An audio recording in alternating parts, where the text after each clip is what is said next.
mistakes. Learn from them and you'll have what it takes. In the world of reselling, we're your guy. With flipping ain't easy by your side. Well, hello everyone. Welcome back to the channel. It's John and Jenna with Flippin' Ain't Easy. And today I'm going to do something a little different. Hopefully you guys can see the show okay. But hopefully you guys can hear me okay. Let me make sure that we have the volume, because that's the one thing I don't think I checked before we started. We're good. We're good on the volume. So all's well here, and hopefully you guys had a great weekend. We had a solid sales weekend. And hey, it's better. It's not the greatest sales weekend. We had a little questionable Friday. We had like a $500 day Saturday and Sunday. And we had on our second store, we had a $375 day to add to that. So that's good. So better than what we were dealing with in Q4 of last year and the year before. So far we're up. And I'm not sure I'm going to jump into all my numbers today, our numbers today on both stores, because I want to do something a little different. You know, you guys hear me talk about best practices and things that should be done. And I think, you know, you hear it from the same voice. It gets kind of old and repetitive. Yeah, we hear you, John. Whatever, you know, we're doing what we do, and whatever you say, you just kind of blow it off. But I wanted to bring in a clip that we're going to be kind of on the screen talking, but they're going to be doing most of the talking. And it's from eBay Open. And it's like 20 minutes, 23 minutes or so, where they talk. There's three people. You have Paul Dainty, who's the senior director of eBay Search. So he's like the guy. He says that he's responsible for all the mess that you guys have been upset about. He even said that. Abby McGuckins, she's the strategic business lead from Google. And then a guy named Alan Fetter, senior manager, eBay advertising, kind of waltzes in like near the end to talk about how kind of it all meshes together. And what's being talked about, I think it's very, very important to kind of understand how the search works, so you can better, and that's not just eBay, that's Google search and how they mesh together, so you can make a better decision. They even say something that I don't necessarily agree with, but it's, look, this is their cake. They can bake it however they want. My assessment to what they're going to say, and we'll talk about it afterwards, is that eBay breaks so often that I'm sure they know how eBay is supposed to work as designed, but do they really know how it's supposed to work when it's broken? I don't know. We kind of figure that out as we go. So and we'll get to our normal format after this, where we kind of go and say hello to everyone. But I think this is sort of a good place to start, a good conversation piece to start, and I think you're going to maybe learn some things that maybe you can apply to your business. And remember, what I can apply to my business through this information is going to be different than what you're going to probably think about applying towards yours, and there's no right or wrong answer. You may agree with all of it, you may agree with none of it. So with that said, let's shoot on over to the other screen, and let's do this real quick. And I should have set this up before we started, but I can fix this now real fast. You'll see us zoom on the other side of the screen, because I just think the way it formats, it's going to look better if we're over there.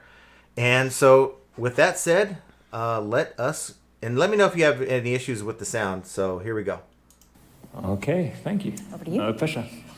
So what we have today is you go to eBay and you search for iPhone, and then you click a filter, you do network and memory and features and connectivity. You might requery, you might filter, and it takes time, right?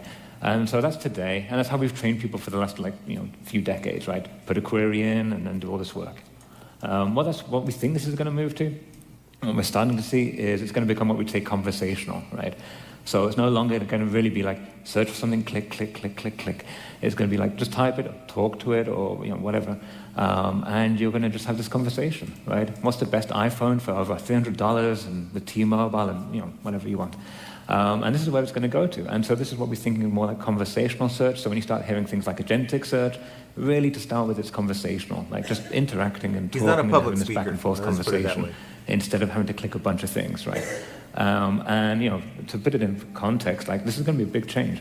So 20 years ago, mobile apps, things were nothing. Now it is the majority of our business, right? It's a big thing, and we think this is going to be a similar-sized shift as well. Yeah. So it's also not going to be immediately obvious sometimes that there's a product intent.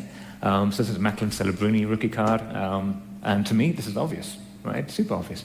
We know who Macklin Celebrini is as a keyword, that's fine.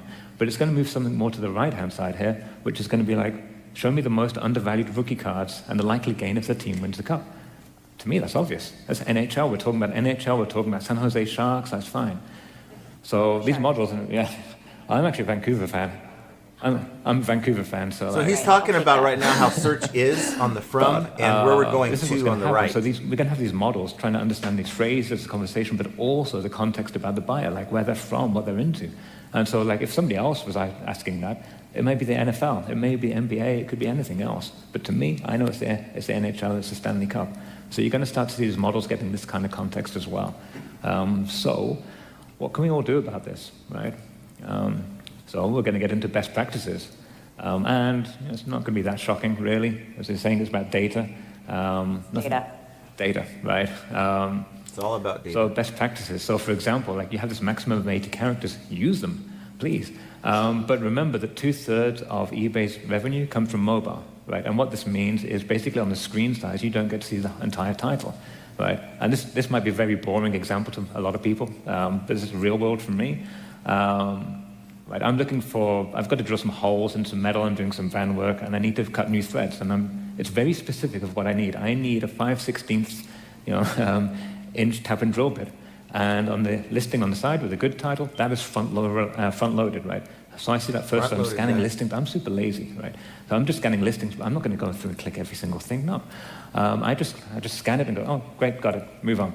And so it's that first 60 characters that you want to optimize to. Now, just as a word of caution as well, like Google, for example, you only show the first 50 to 60 characters and you ignore everything else, right? I do. So that first 60 characters is super critical, right?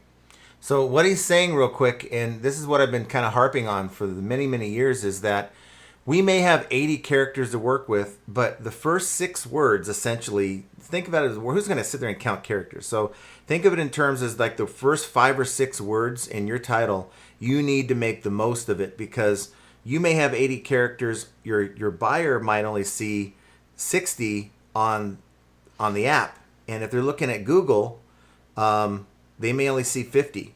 So you really need to make the most out of it. Front load your titles, guys. We've been talking about this, and this sort of just confirms that. And what's kind of shocking, and really not shocking, but eye-opening, and it's probably going to get, this number is probably going to grow over time.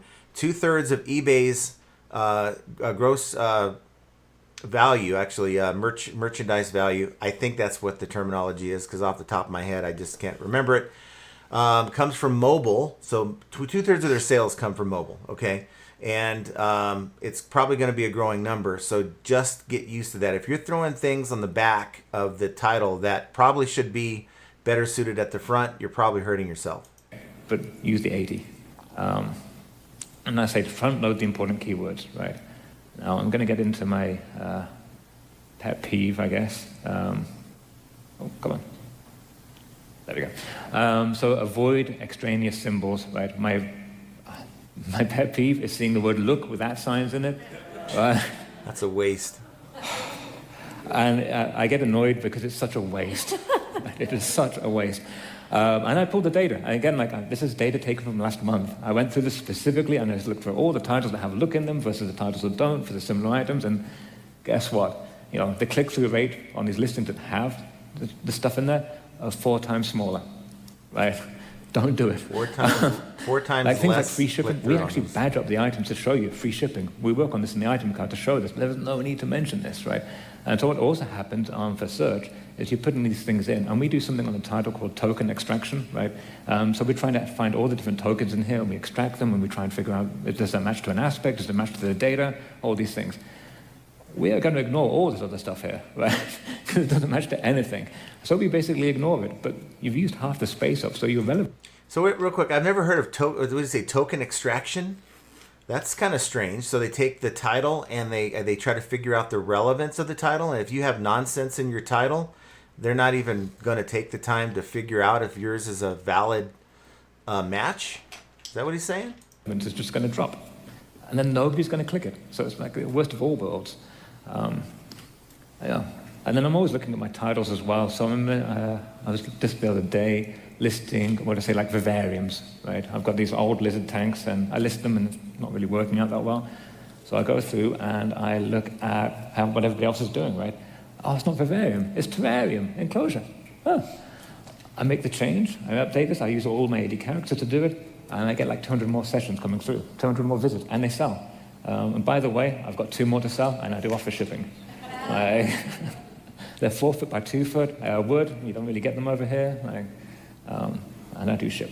I would say for that Real one, quick, think I'm going to about go back how... just a tad for a second here, through. and I want to just hit on a point he never talked about. You see where it says, be concise, don't add words that are already in the listing, like new. So many of us want to highlight that you're selling a new item, and so you sell it as new, and you put new in there, or free shipping. It is an absolute waste of space. And now you might say, well, that's all this is. I got the item, I got the brand, I got what it is, I got the size, I got the whatever, and I still have space left.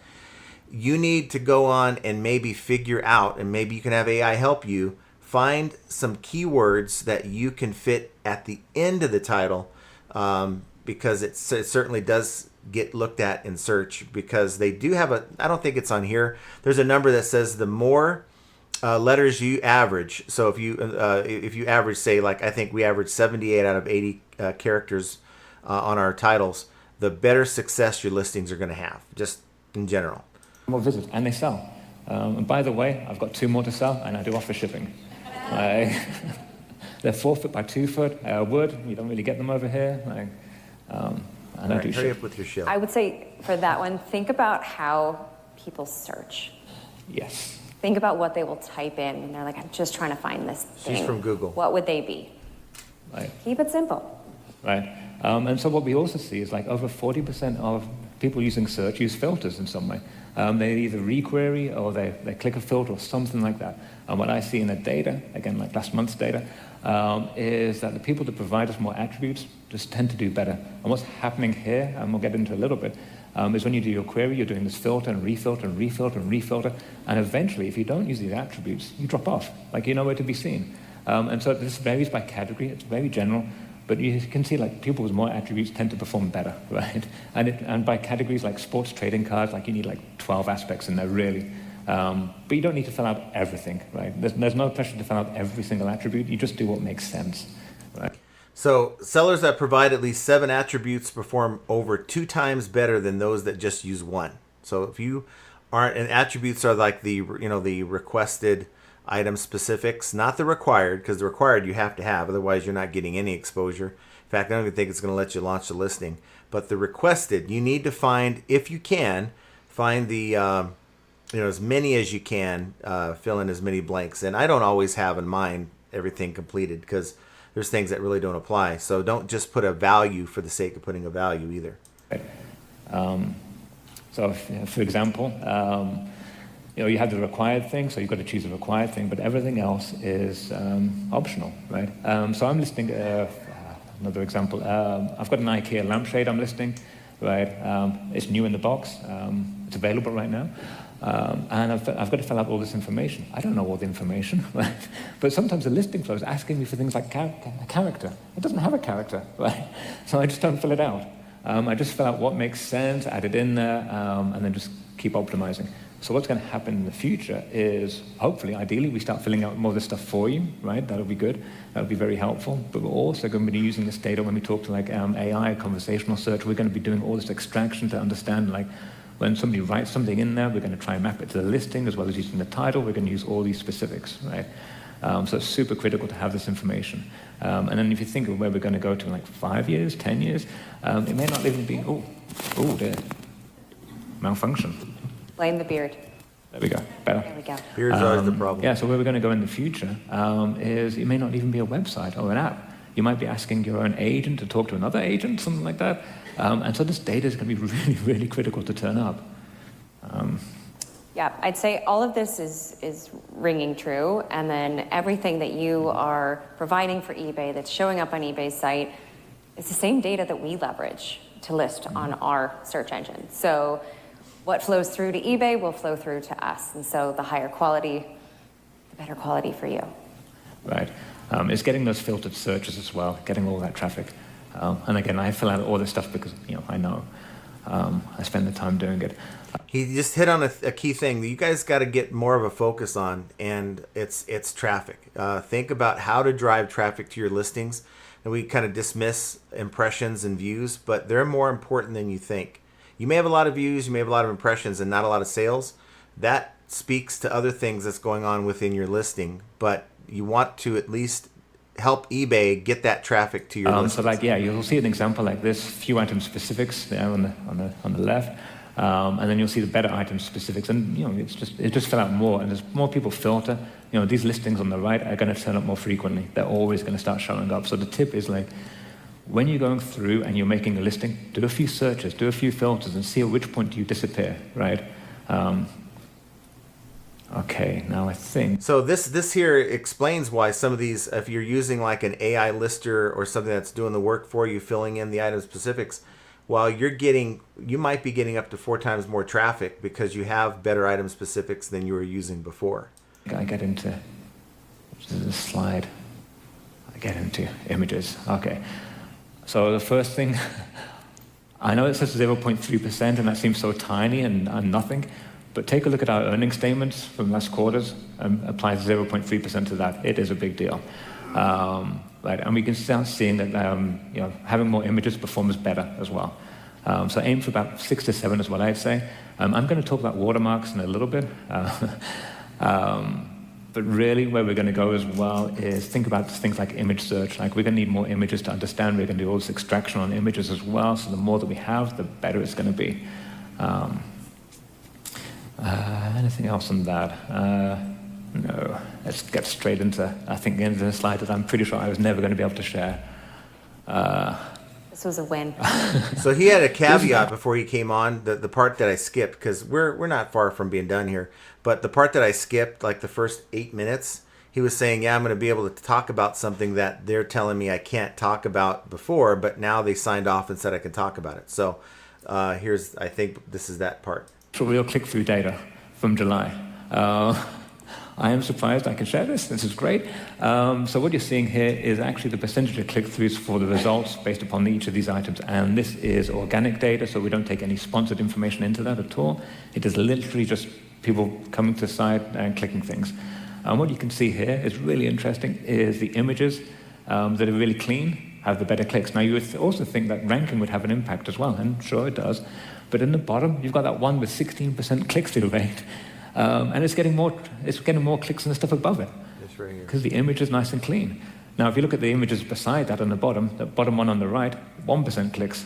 And look at the image, right? It's got everything going on there, absolutely everything. And you're like, well, it's not that great, right? The other problem that you've got with this as well is that on Google, you're going to disallow the image, disallow the item, right? Because you don't like watermarking either. We are a bit stricter about that. So if we have watermarks, if we have image overlays, if it's not just a clean, clear image of a product, oftentimes it can be disapproved. It can be disallowed. It takes the marketing team a while to then turn it over, make the image better, make sure that we have what we need. And at such high volume that we get from eBay, it's really, really important that rather than we play whack-a-mole, you guys can help support us in this and make sure we have clean, clear images.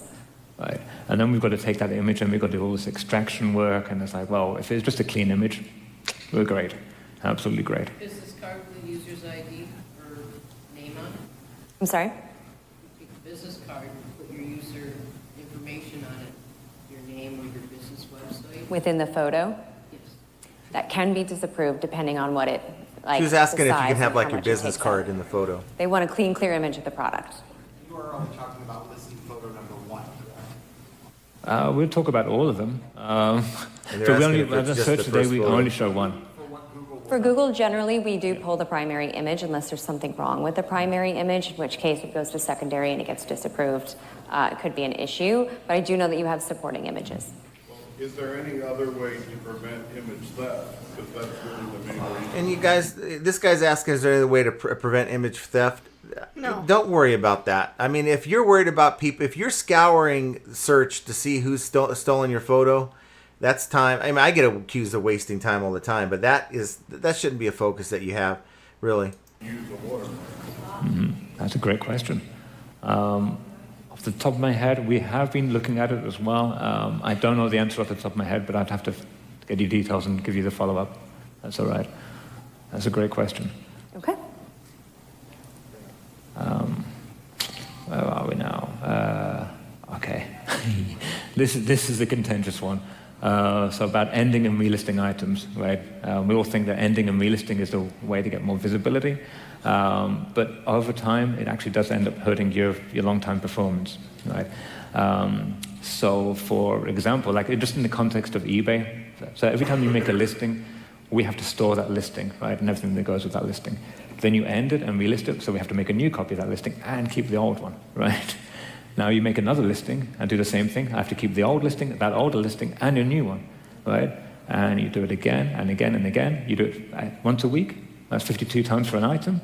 You've got 1,000 items. That's 52,000 times, right? And there's sellers that will do this for like hundreds of thousands of items, and we have to store all of this, and we have to go back and backdate across all of it. So it is a big problem for us right now. But that said, that's not the reason why we don't want to look at doing this. No. There's other things that happen. So it starts. A great thing is like, how do I explain it? Okay, so he's going to go into it. Now, I agree with what he's saying. The example he's using, I agree with him. But the way I use it, and he doesn't address the way I use it. I do it, one item gets relisted within the 30-day cycle, because eBay is using that. Okay, you're going to use a listing up every month for every listing in your store. Just the 30th day that it's been listed, it's going to recycle another listing, right? But after 90 days, they consider that stale, right? And you don't want that. In fact, it comes up on the reports. So to avoid the 90 days, you can do it every 60 days. But to me, I figure I'm using a listing every month anyway, so might as well just use that listing to end and relist within the 30 days. And I'll tell you about more of my thoughts about that here after he explains. When the item is transient, right, so we put this item into our feed for Google, and Google's going to come and crawl and understand that and try and index it. So it gets the item, and then it's going to come back in like, I don't know, 3, 5, whatever days, and it's going to come back and fetch the item. You ended the item, it's gone. That's it. So you're not going to get that traffic, right? And from my experience, it takes Google about 3 days to get about 90% of our inventory. So you're outside of that window. Just as an aside, for my items, I do auction. I get like 2% extra, if I'm lucky, 2% external traffic, because by the time Google comes back to fetch my listing, it's ended, it's gone, right? But I do it anyway because I enjoy it. Like I enjoy auctions, even though I know for a fact I get more traffic. Like I still do it. Another thing you've got to factor in as well with doing this is like we have saved searches, right? So you'll save your search and you're going to come back and you're going to look for the things that are new. Well, if you're always ending and relisting a thing, you're always going to be new. But that person who's looking at your saved search is going to go, I know that's not new. I'm not going to click on it, right? If I do a search by newly listed, I'm going to see the same new listings. I know they're not new, so I'm not going to click on them. Guess what we do with the click data, right? You're getting, we're showing it, nobody's clicking it, so you start going down.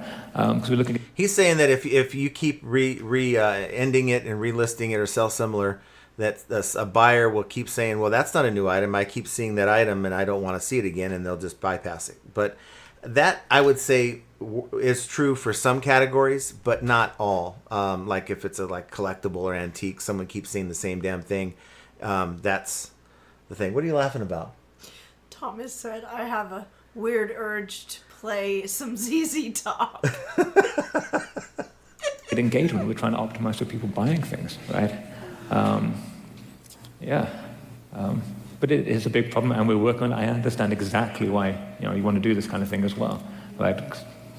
So we are aware of it. We are working on that. So by ending and relisting the same item, we're basically training the buyers to not click on them. Yeah. Okay. I wish they wouldn't scream out questions. Some other like things that. here. So I'm pretty sure you won't have this issue, but one thing we see is that images aren't uploaded to eBay. And so what happens is we're fetching like 60 items, let's say, and we cannot afford the time, the latency to go and check every single item, every single image, if it's not there, and fetch it. So we basically crap out, and we have like this placeholder image, right?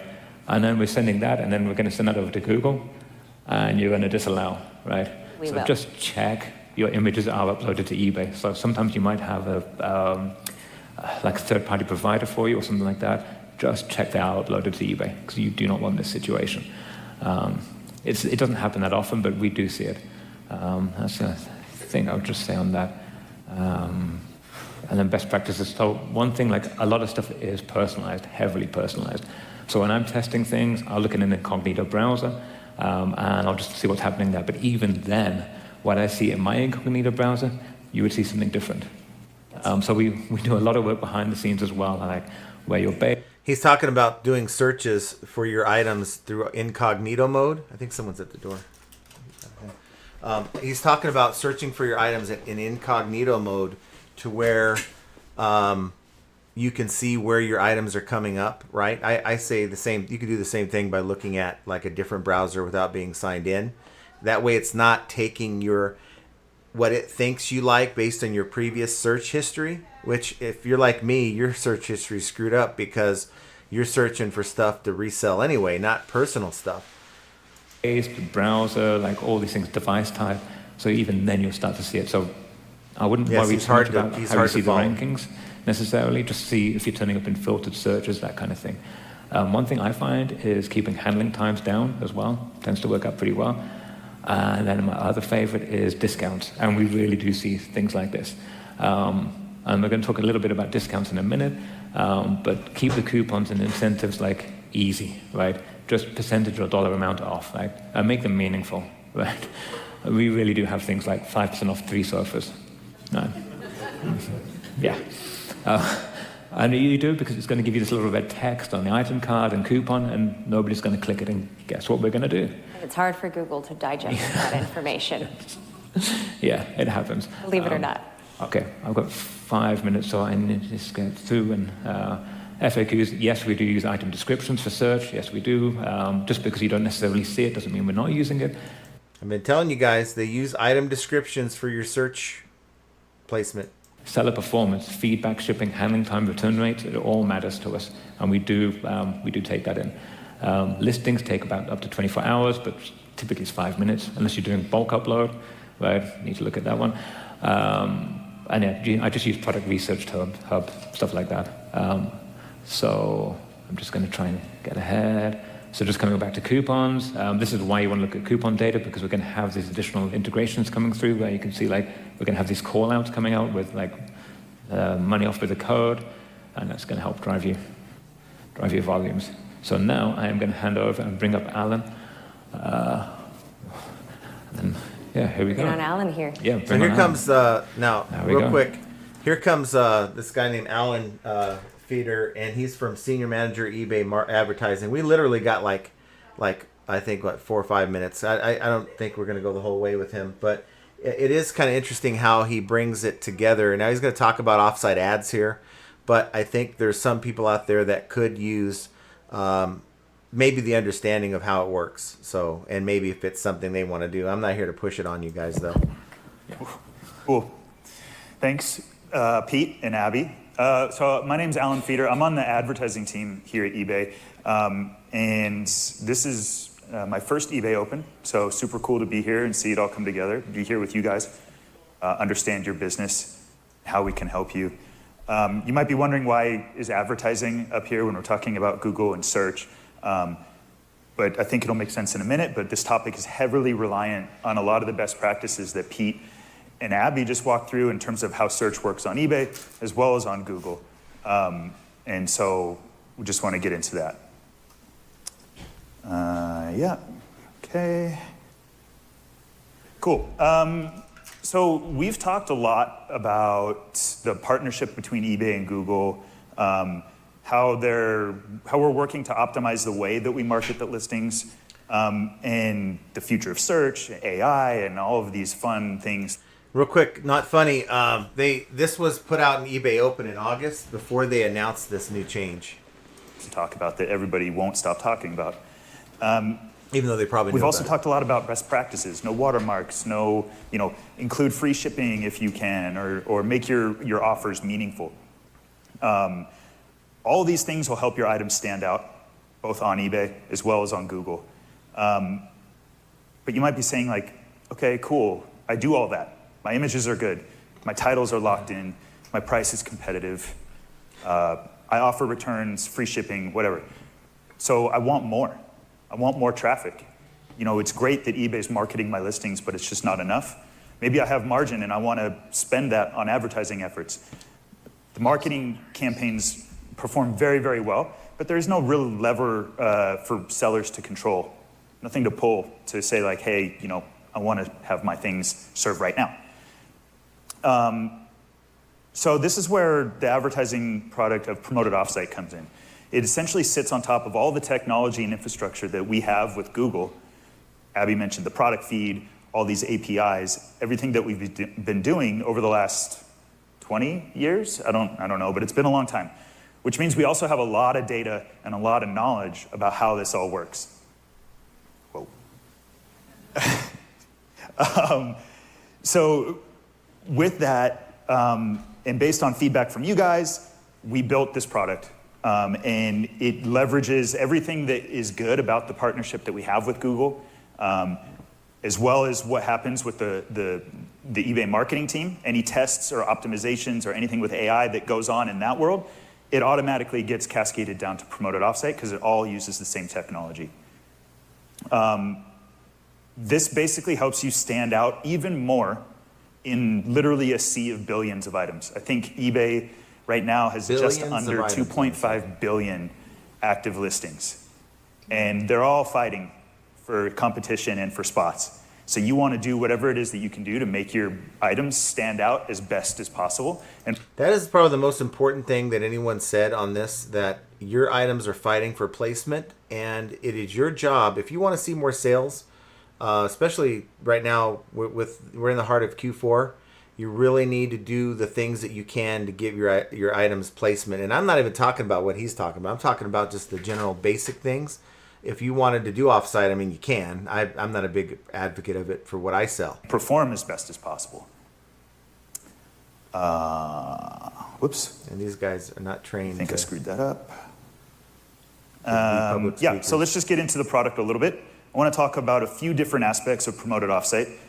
Let's not go into that. I think that kind of, you guys know what promoted offsite is, but I just wanted you to hear that, some of the things that I've been trying to tell you guys. As far as like the whole end item sell similar, or what I do now, end item relist, if you do it so frequently, like every day, then you will never really get indexed in Google. Okay, so it takes 3 to 5 days for your item to show up in a Google search. It just takes that.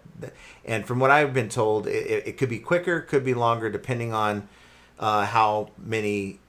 where your item is, where it's submitted to Google. I mean, how many items are in front of you, because you are sort of in line.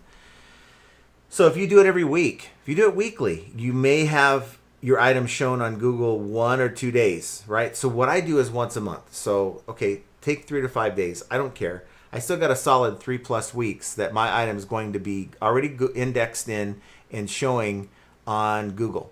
All right, if my item qualifies for it. So for me, I'm not all that concerned about it. The things that he's talking about, I think that we have all put out this thing where if you aren't ending and selling similar like daily, then you're not optimal, because you're not getting that new listing tag for 24 hours on your listing. I think that's a bonus to what we're trying to accomplish. But what I'm trying to do is show daily activity within my account. And that is between that and between my new listings. I'm telling you guys, that's my magic formula for what I do. And it's so simple. But everyone's got to figure out what works for them. And I bring these videos to you guys kind of as an idea as to, I'm going to keep it pretty high level. To try. Let me turn this off there. So some things to try, some things to think about. How do you approach your business? Right now is probably the most competitive time of the year to get your items not only listed. I don't think getting your items listed is enough anymore. It's a step up from not listing it because you can't sell what you can't buy. But how good is a listing that's stuck 3 pages into somebody's search? If we're being honest about it, how good is a list? It's almost maybe just a little step above being still stuck in your garage or in your tote or in your closet. It's about how to get better placement for what you're selling. And if you have a lot of competition, it gets more difficult this time of year because people are spending the money on promoted listings. They're and you have more people now using these AI software programs that are giving more item specifics and giving a more complete title and item description than ever. And you're getting more and more of that now than ever before. So it's going to be a lot more difficult to make that happen. But I just want to know what you guys think. Again, these are all best practices. You don't have to do that to make money on eBay, but at the same time, this is eBay, not me, telling you. And the guy looked like ZZ Top. You guys are laughing about. Well, when he's not playing a saxophone, he's actually working on his search, and he's like the guy behind the whole search thing. So if he don't know what the hell how the cake is baked when it comes to search, then nobody knows. And he's trying to tell you how some of the key things with search. So something to keep in mind there. So I want to thank, before we get to some comments here, I just want to acknowledge who's here, but let's start it off with Wolfman with the super chat. Thank you so much for that. I certainly appreciate that. And you guys don't have to give us super chats, but I always want to make sure that they are acknowledged when you guys take the time to do that. In it to flip it, he wasn't kidding about getting up early first. Yes, I am going to try to get these live notifications up early. I may not get them up the night before because I still want to get up and do a little research on what the hell's going on today, give you the most up-to-date information that I can on these lives, and not something that might be maybe a full day old, and there's something newer that's coming up. We got Keith is with us. Nice to see you, Keith. Thomas S. You guys are way early, but that's awesome. Time to sell collectibles. OMG, I just logged in and I'm 4.5 hours early and still number 4. You guys are just amazing to me. Thomas got 1,200 listed last night. That's got to 1,200 listed last night. Sold 15 today. Listed 15 more. Back to 1,200. So that's awesome that you have that many in your store. One day, it's not ever going to be that of importance of the number of items I have. I'm just going to keep trying to build it above where I'm at now, year over year. Thomas says, next week through Christmas, my shift at UPS starts at midnight. I'll be able to say hi at 6 p.m. right before bed. Oh, no. Oh, man. Is that seasonal? I'm sure it's seasonal. Mike Mecco says, hi, John and Jenna and the FA family. Sales have been good. I think I'm in the Q4 swing of things. Hope everyone had a good weekend. Surprised that I got to about 10 garage sales this late in a season. Wow. And we're just getting yard sales. I mean, I had some friends come in, or I call them the distractions, right? They come in from out of town. So Friday night, we go and play a poker tournament. Man, I was probably the chip leader after the first 2 hours. And then as soon as my buddies got knocked out, there's like 200 players in this tournament, I couldn't catch a hand. And I got knocked out, a lot earlier than I wanted to. So the chip lead didn't hold up. And then for Saturday morning, we played in the Raiders had a golf tournament out there out at one of the golf courses out here, and we played. It was overcast and it started to rain the last couple of holes, but overall it was fun. And then we all went to Benihana and got together, and that was pretty fun. When I stepped away, they all told everyone it was my birthday. When it was a joke to tell the waitress that it's my birthday, right? So I get the birthday treatment when it's not, but really it is in 2 weeks, so I didn't object, right? So all in all, it was fun, but I mean, really, I that's another weekend that goes by here where I just didn't take the time to to get extra stuff. And you know what? Life isn't all about working, so I gotta accept that. It isn't all about working. I'm just telling you. Thomas S. says, I did look back to the last few years, and this was the week Q4 sales really started to kick in. Yes, this is where it starts to kick in. But again, how many? If we're being honest with each other, everyone watching right now, where do you stand in most eBay searches? I mean, have you gone into a browser that you're not signed in on, or what the search guy said to try to do, go into incognito mode, because incognito mode doesn't have your previous search biases, right? It's just a fresh search. Where do you rank? I mean, where do your items usually pop up? Are you looking at all? Do you have any idea? You know, brands, when they ship stuff to Walmart. Let's just use Walmart as an example, even though no one looks forward to going to Walmart, but there's many people who go to Walmart. And when you go to Walmart, you see placement of items. How do you think they get on the front versus the back aisle, right? Now, of course, maybe by category, but within that category, who gets the front part of the aisle and who gets the back part of the aisle? Whoever pays for it. That's right. It's placement. And that's how Walmart makes some of their money. Not only do they get money for the items that are sold, they get money through the brand, working with the brand. So like eBay is working with us for the same placement in their store. This eBay is one huge store at the 3 billion items, whatever we said. I said 25. 2.5 billion or something like that. Whatever it is, it's a lot of items. Too many items for me to think about. And your items are getting placed within the section of the store, your category, on that aisle, depending on a lot of things. Now, how does eBay look at you? Do they look at you as, that's your account health? Do they look at you as someone worth promoting? Let's say you're not even paying for promote. Let's put paid promoted aside for a second. Let's just say it's all organic at this point. How do they determine how you rank amongst your peers? And it's account health is part of it. Whether you offer free shipping is another part of it.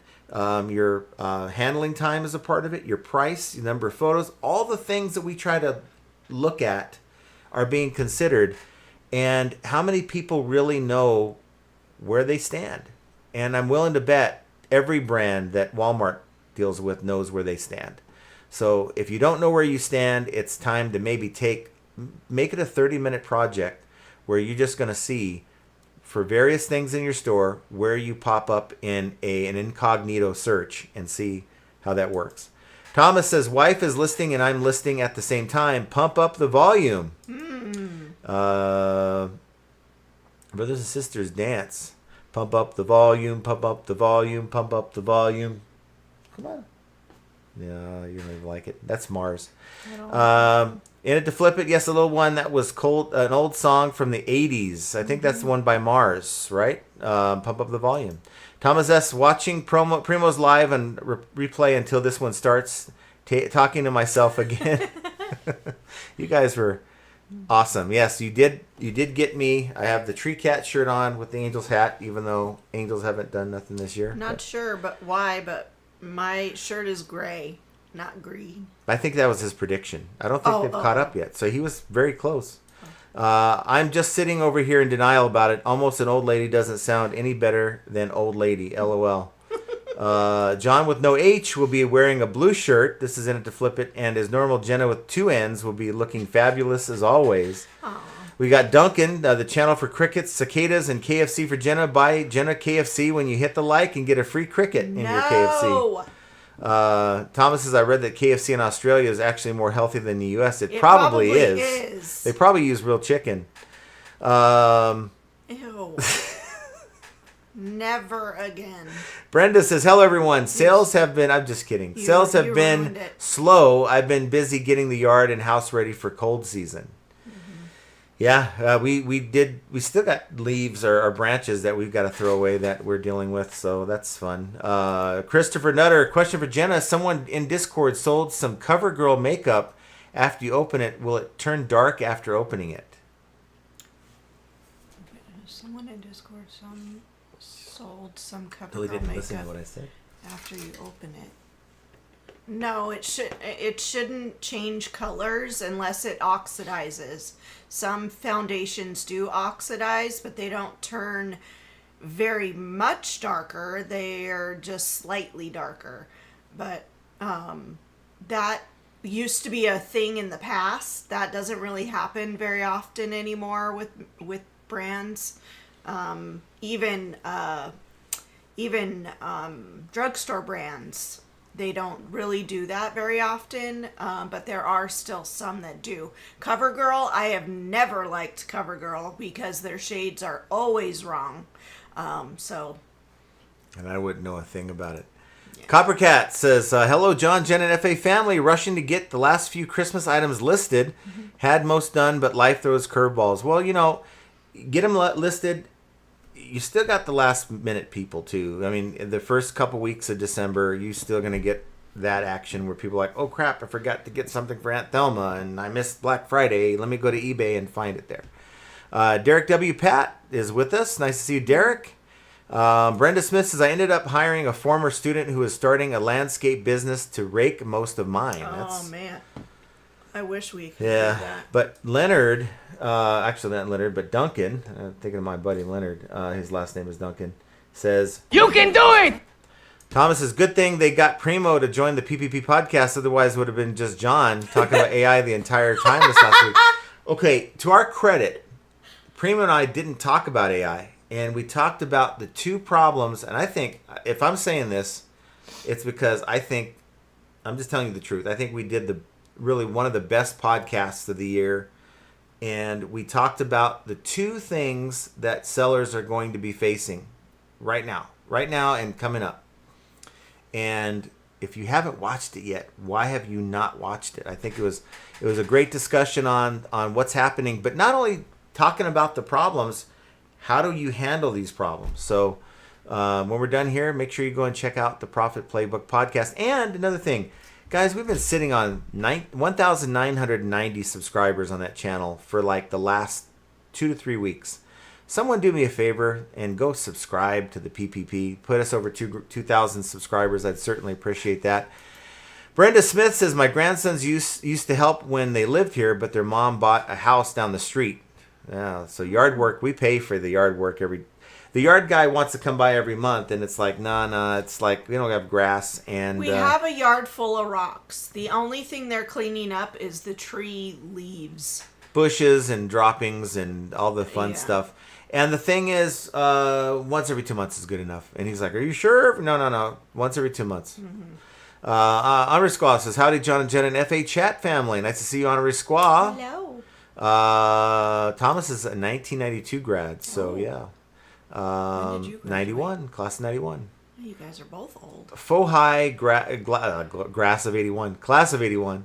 Callie Debs is with us. Nice to see you, Callie Debs. Hello, Callie Debs. And his mailman just dropped off his third round of Ground Advantage supplies for his fake posh closet.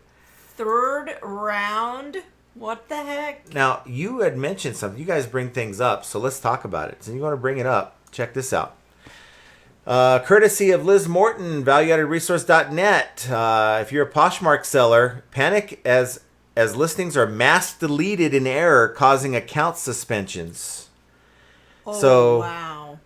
This is an update as of today. Poshmark system status page indicates they're still working to fully resolve this issue, but deleted listings should be recovered and restrictions or suspensions caused by it should be lifted. However, affected sellers may have been forced to change their passwords.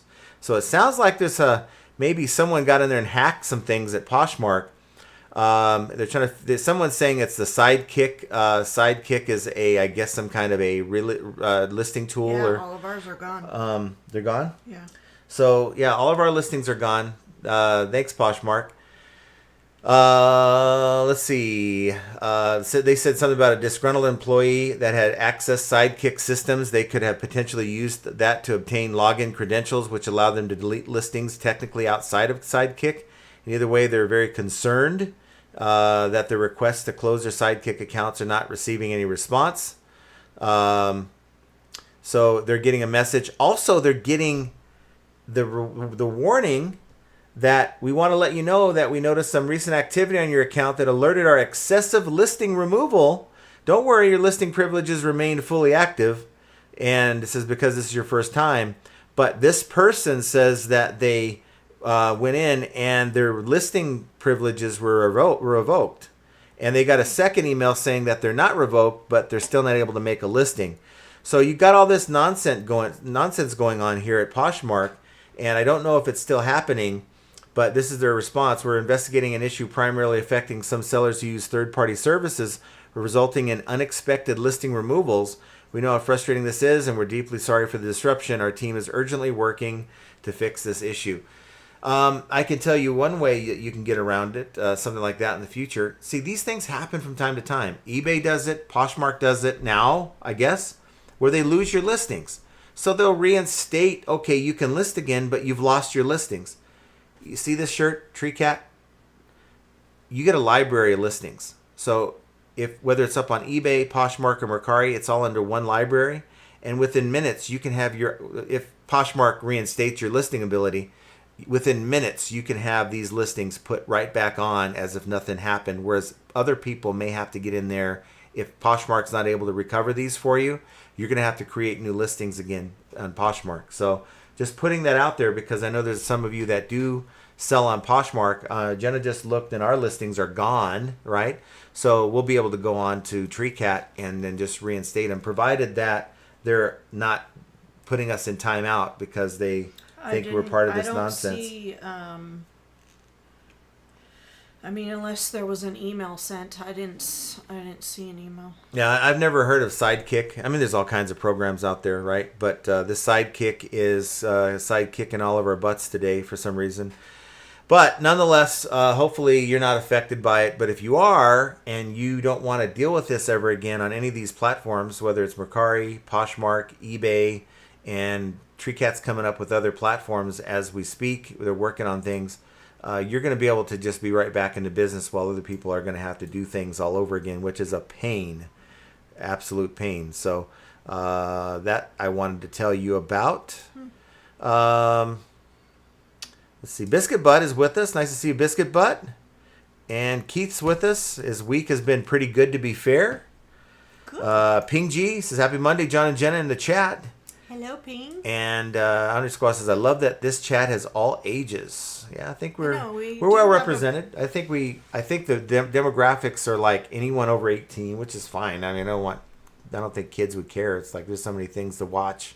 You're not being a kid if you're watching this channel. You need gifts, goods, and books. Hey, John and Jen and the FA fam, I hope you are doing well and that you have a good show today. Well, thank you. So I'd like to think it was a good start to the show. I'd like to know what you guys think about doing little tidbits like that in the future. Not every week, but once in a while, kind of dissecting an eBay video for best practices or something like that. Is someone at the door? We got a notification. Joe Samard's with us. Nice to see you, Joe. Yeah, and Jody Wilbur says, Hi, John, Jen, and FA family. Got all my Christmas stuff listed now, I think. Working on party clothes and gift items this week. And I am treating Q4 the same way I treat every quarter. I'm not getting all like, okay, I got to get extra work done for the Q4 rush. I look at what I'm selling as stuff, and I've always said this, as things that you wouldn't give Aunt Thelma for Christmas. Things that you would buy no matter what time of year because you actually happen to have a need for it. I think most of my items kind of fall into that category. Let's see. Record Crate says Adam here. Hi, nice to see you, Record Crate. Hopefully you're feeling okay today. You got Spam Banshee, and I'm sure Primo's with you. Ken Dryden says hello, everyone. And we're getting to the part where I was starting to yap. Michelle R's with us. Nice to see you. Can't believe it's almost Thanksgiving. I know. Yeah. Jackie Blackner, hello. Where's Jackie at? Right there. Oh, Jackie Blackner. Nice to see you, Jackie. And Flip It Good says Happy Monday. And Happy Monday. Basket Noodle. Udole. Tom Zest says I'm Salty Sarney on the Discord. And so if you ever see Salty Sarney, it's Thomas S. And you just gave your last name away, Mr. Sarney. Mr. Tommy Sarney. You just doxed yourself unknowingly. I hate to say that. Michael Langdon. I don't care either. Michael Langdon says, Hi, all. Nice to see you. Hello. And couple things. Well, one thing I want you guys to check for is I was on my PayPal account today, and I noticed that I had a $51 balance, and it's like, oh, usually I have nothing in there. I just push it over to my checking account. And I looked, and it said something to the effect of it's a settlement I received from Amazon due to some lawsuit about how Amazon Prime or something like that. I don't know. I mean, I don't even recall filling anything out, but 51, normally you get a check for 7 cents, okay? So $51, sign me up. We're going to Sizzler. Time to go to Sizzler. Bachelor Brad's with us. Nice to see you, Bachelor Brad. Off the Shelf Collectible says, hello, I received 2 different negative feedbacks this weekend after getting back to 99.9% a month ago, back down to 99.7. Not much I can do about it though. And aside from typing that comment in, I wouldn't give it another thought. If you feel like they violated the policy in some way, shape, or form, let's say they blamed you for a late delivery, you shipped on time, but maybe the USPS delayed the package to them or something like that, then yeah, fight it. If they maybe said something that's out of line or just rude, maybe try to get it taken care of through the tool. But I'm not spending a whole lot of time on these negatives anymore. It just look, I get good sales whether I have 100% or 99.1% or whatever it is. Travis in Dallas says they think that's how people are going to be searching as far as the, like, maybe you don't. See, this is the thing. Think about it like this. If you're a buyer that knows what you want, you're going to be typing in search exactly what you want. That's never going to change. People that know what they want, they're going to go in and type. But using his example, let's say, you know what? And really, if you don't know what you're searching for, I mean, are you really a collector? But it's like, who won the MVP award last year? I want their rookie card. Okay, well, right now in its current form, eBay is not going to be able to tell you who won the Rookie of the Year award or the MVP last year. You're going to have a name, right?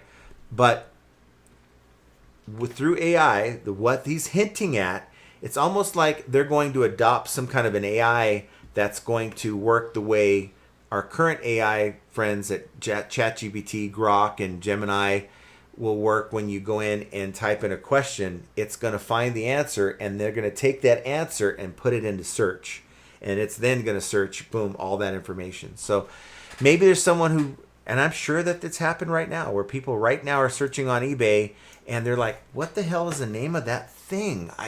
I know what it does. I just don't know the brand or the model number. And so they're clunking around trying to find what the hell it is they're looking for. And all they have to do in the future is type in, what is this thing that attaches to this that does this? And it's going to find, do you mean this? And like, yeah, that's exactly what I mean. So I think that's a good thing, because it's going to help people who don't know what they want find out what they're looking for. Baskin Noodle says, conversational AI is the future of search and shopping, web, and coming to your home TV. Said it a bazillion times. It is. It is. Lisa Duray says, you are the best, Jenna and John. Thank you for this content. Thank you. I'm glad you guys enjoyed it. I think it's educational, and sometimes, like I said at the beginning, you can hear enough of John saying it. It's time to hear someone that look, the ZZ Top guy. He's the senior director of eBay Search. So he has a hand in the current search issue right now.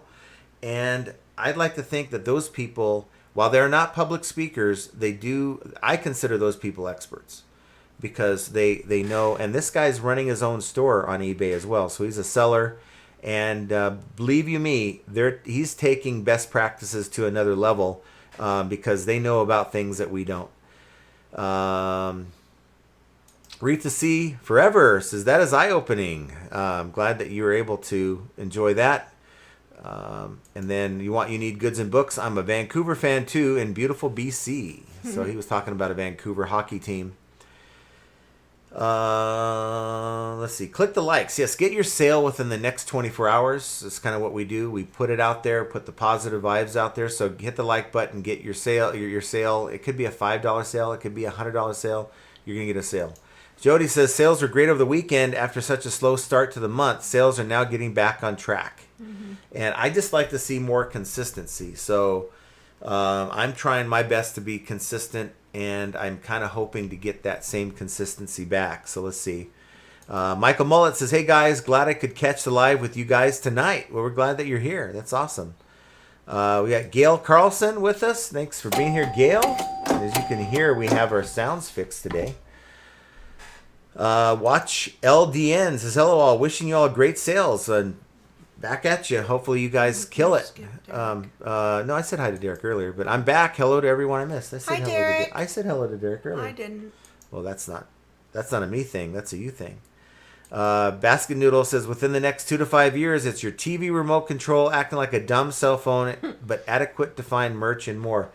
You're right. I got to tell you, I bought that TV early in the year to replace, for my garage, to replace the one I've been like dealing with for like the last 7-8 years. And I didn't necessarily have to replace it. It still had the smart TV functionality. I can get my YouTube, but it was just lagging and it wasn't all that great. And I spent a couple $100 to replace it.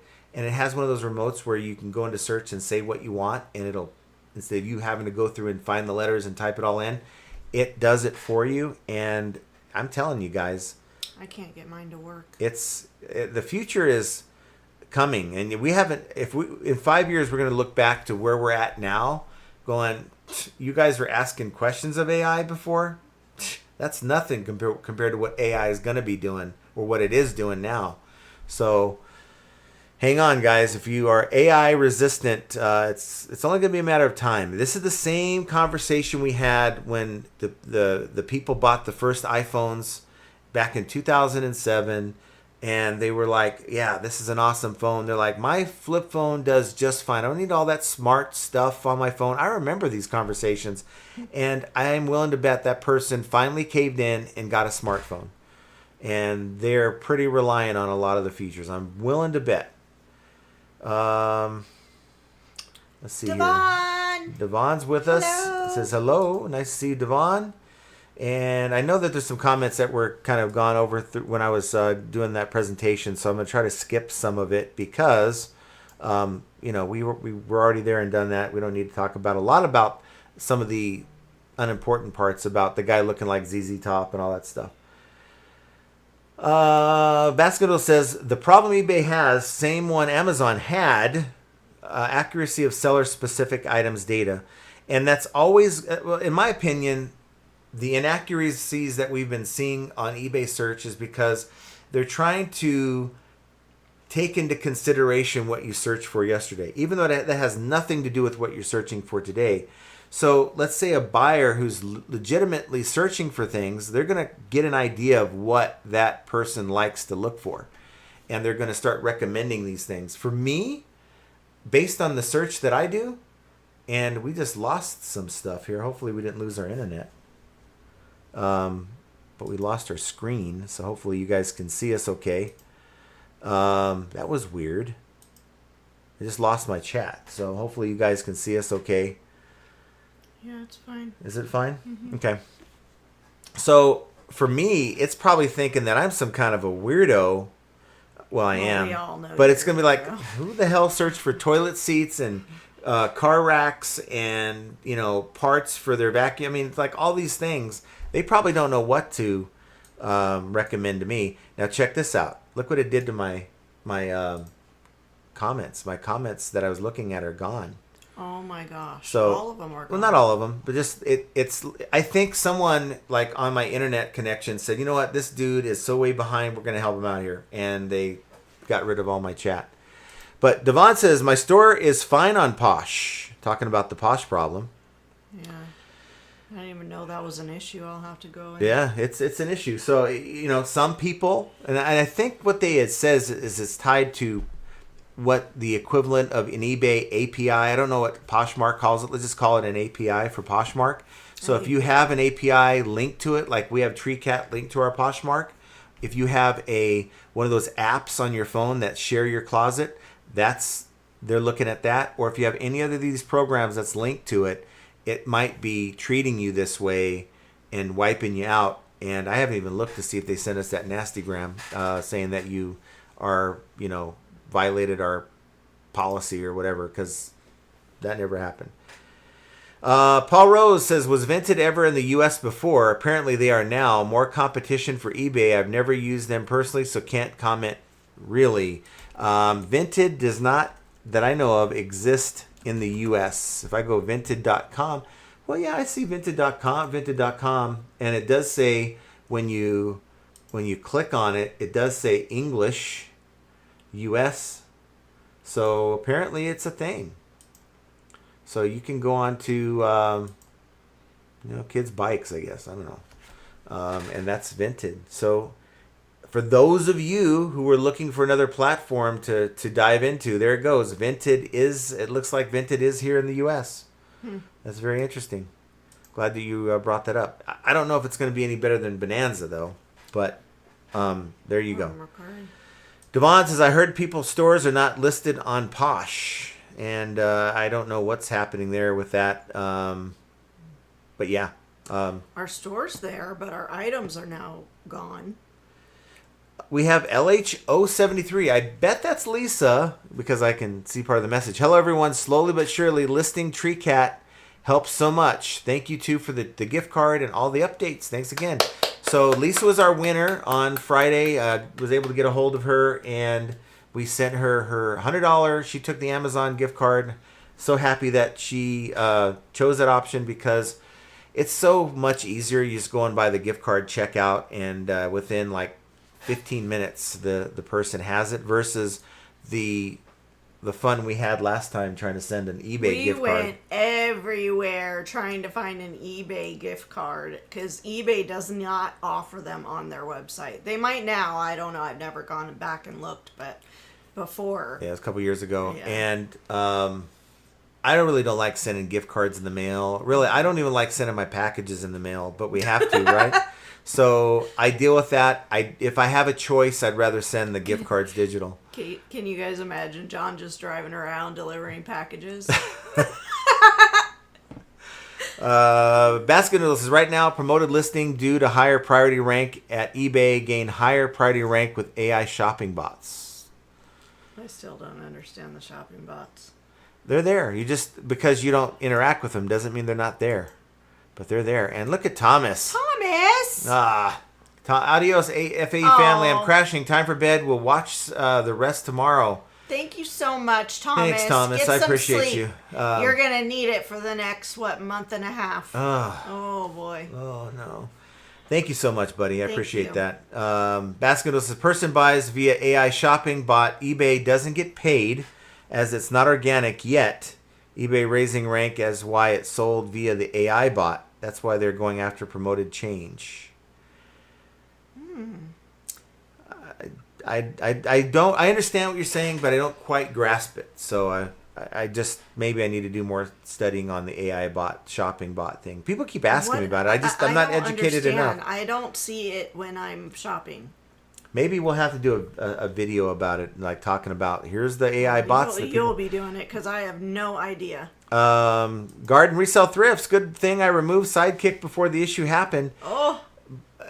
I don't know if you remove all your API connections, if it'll be fine, or if you still have maybe that one app that you're connected to, even though it's not the culprit. If they're just looking at it saying, okay, maybe they saw a lot of unusual activity and say, we're getting rid of all the connections for now, and that means you're losing all your listings.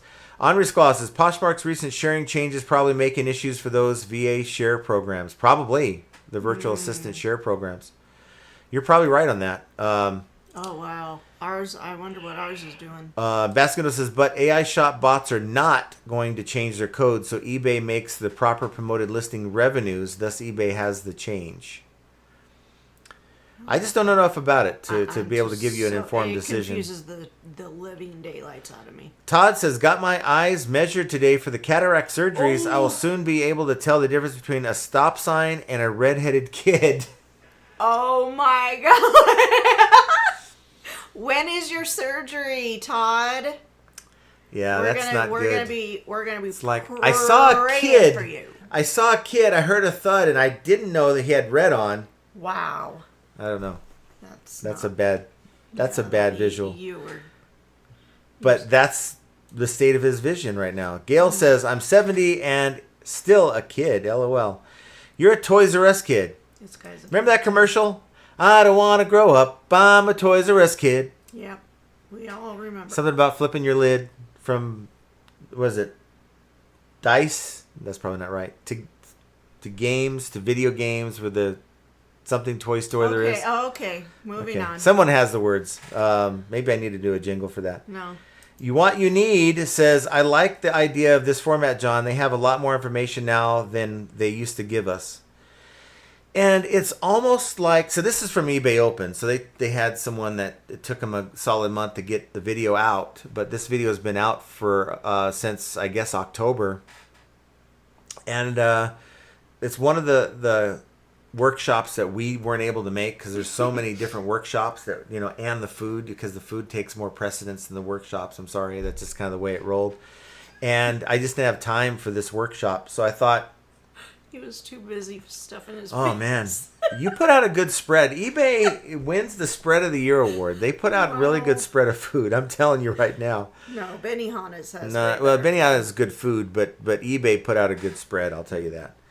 Basket says eBay has to change. I mean, we've been saying that for years, but will they? I think they know what they think is best for all of us, and they're going to continue down that path. And it's only going to take a lot of feedback from us to maybe get them to change their mind on things, but not all. Keith says, I told you Vinted is up and coming fast behind eBay. They're also starting a similar system of eBay's GSP. That's the Global Shipping Program for UK to sell to US. That's just another Vinted kicking eBay up the backside. Well, it's here. Yeah. I am surprised that they haven't really done a lot of advertising about it, but Do they I'm have seeing an that they've got women's clothing and accessories. So let's look at it here for a second. Women's clothing and accessories, men's clothing accessories, designer. So that's probably your purses and handbags. Kids clothing accessories. I'm sure it's toys and strollers and stuff.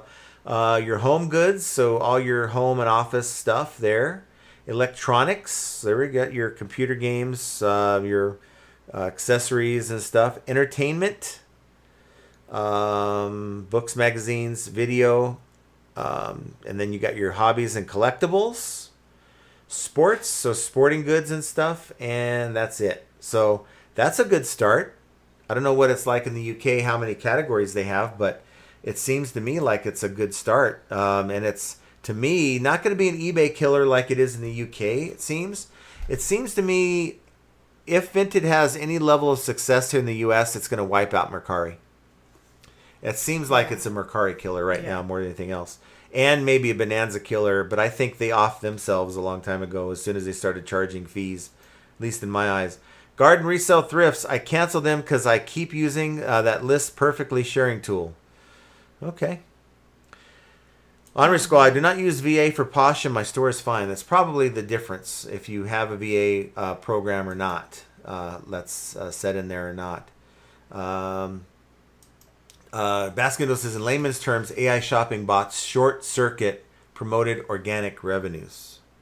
So it just, think of it as a bot is, okay, so look, okay, so let's say I have the Comet browser, right? That Comet browser. So I can say, I'm looking for this thing. Let's say you're looking for a gift for somebody. You can have it go on and just give it a command. I want the lowest price on this particular item. Say it's $1 or something. And find it for me. Browse the different sites that sell it. I want it in new condition. I want free shipping. And I want it at the lowest possible price. And I'm curious. What's the difference from doing that versus going on Google and just typing in what you want? Because if you go into Google, you're still doing all the work. So let's say, let us say the newest Barbie. Let's just say this. Let me try something here because you guys think I hate Barbies. So let's do this. That's a Shein Barbie. Oh, no, Why the hell would you're anybody caught want up one in- from Shein? So maybe if I look for, okay. So here's the thing. I sold one of these on Amazon before. So let's take the Barbie Dream House. And I'm going to use Barbie as an example just to prove I'm not a Barbie hater. So Toys R Us has it for $249. Toys R Us is out of business, aren't No, they? they're back in business, honey. What the? They are fudge? back. Man, I'm out of the loop. So I don't know if they have the jingle, but since we're talking about Toys R Us Kid, let's talk about it. So what I'm going to do is I'm going to go here and I'm going to, in real time, try to browse So here's the comment browser right here. Okay. And I'm going to say browse the internet to find this item at the lowest price with free shipping, because that seems to be a thing. And then I'll go like that, and I paste it. Paste. And then it'll do its thing, and we'll check up on it. So it's checking all these sites. Maybe saying lowest price for Bobby Dream House is Walmart $179 free shipping. Toys R Us $249. I'll say please search all sites in the USA. So it's searching. So it's going to take a moment. I'll let you know if I see anything different than 179 coming. It's just searching Target right now. So see, it lied to me. Yep, Target's it lied to me. Here's Target Barbie Dream House $137.99. Boom. And you can do this. Is going to bypass all the nonsense of it's like an eBay search when you filter the search by price. No longer will promoted listings be a factor. It's all going to be organic listings. It's going to be promoted. It's going to be sorted by the price plus shipping if you do search that way. That's right? the way it should be. I think. Well, but it used to not. Keith says, in it to flip it, it's called Buyer Pays Fees. Yes. And then Treasure Maze says, hello, great show. Well, darn it, we're happy that you like the show. I'm glad that this whole eBay presentation thing wasn't a flop. So we'll do it more often, not every week, but, if I find something that is of interest, then we'll show it. The Monster Loon. I haven't seen the Monster Loon in a while. Hi, Flippin' Fan.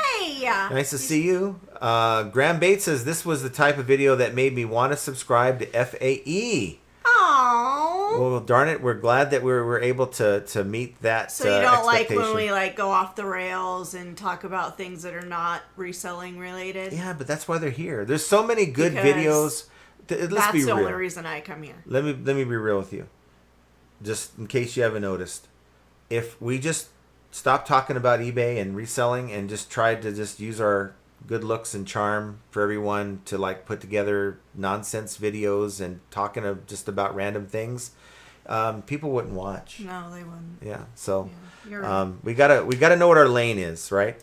John Rad Relic says, I had a negative feedback removed that had a positive comment. Mm-hmm. Yes, and that's excellent. Now, did they remove the comment and leave the dash in there, or did they remove the whole thing? Because they have this bad habit of putting the dash in there, which is better than their weird statement anyway that they have to make, but at the same time. Basket Noodle, in other news, I have a bunch of $50 bills laying in my GMC Yukon drink tray. Apparently, when I slammed the door getting gas, all but 3 found their way under the passenger seat. Why are you slamming your door? Leaving $50 bills there for anyone to, break a window to get? I think you need to take those $50 bills and get some anger management. No, I think you need to take those $50 Can't be bills abusing and put them underneath your mattress. Can't be abusing the Yukon like that. It's not good. Garden Resale Thrifts. My friend go to a sale from ChatGPT. Yeah, I just showed you. We found the cheapest Barbie house.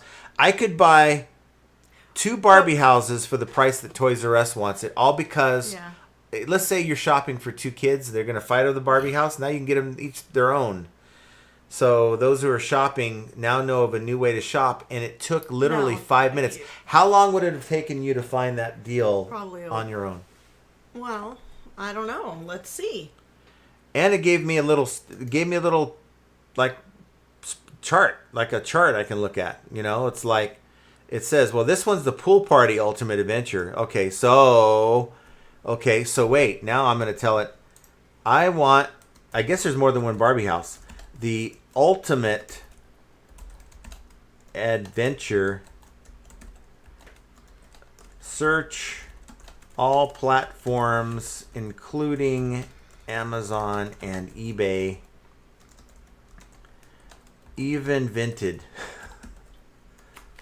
Let's see if it'll do that for me.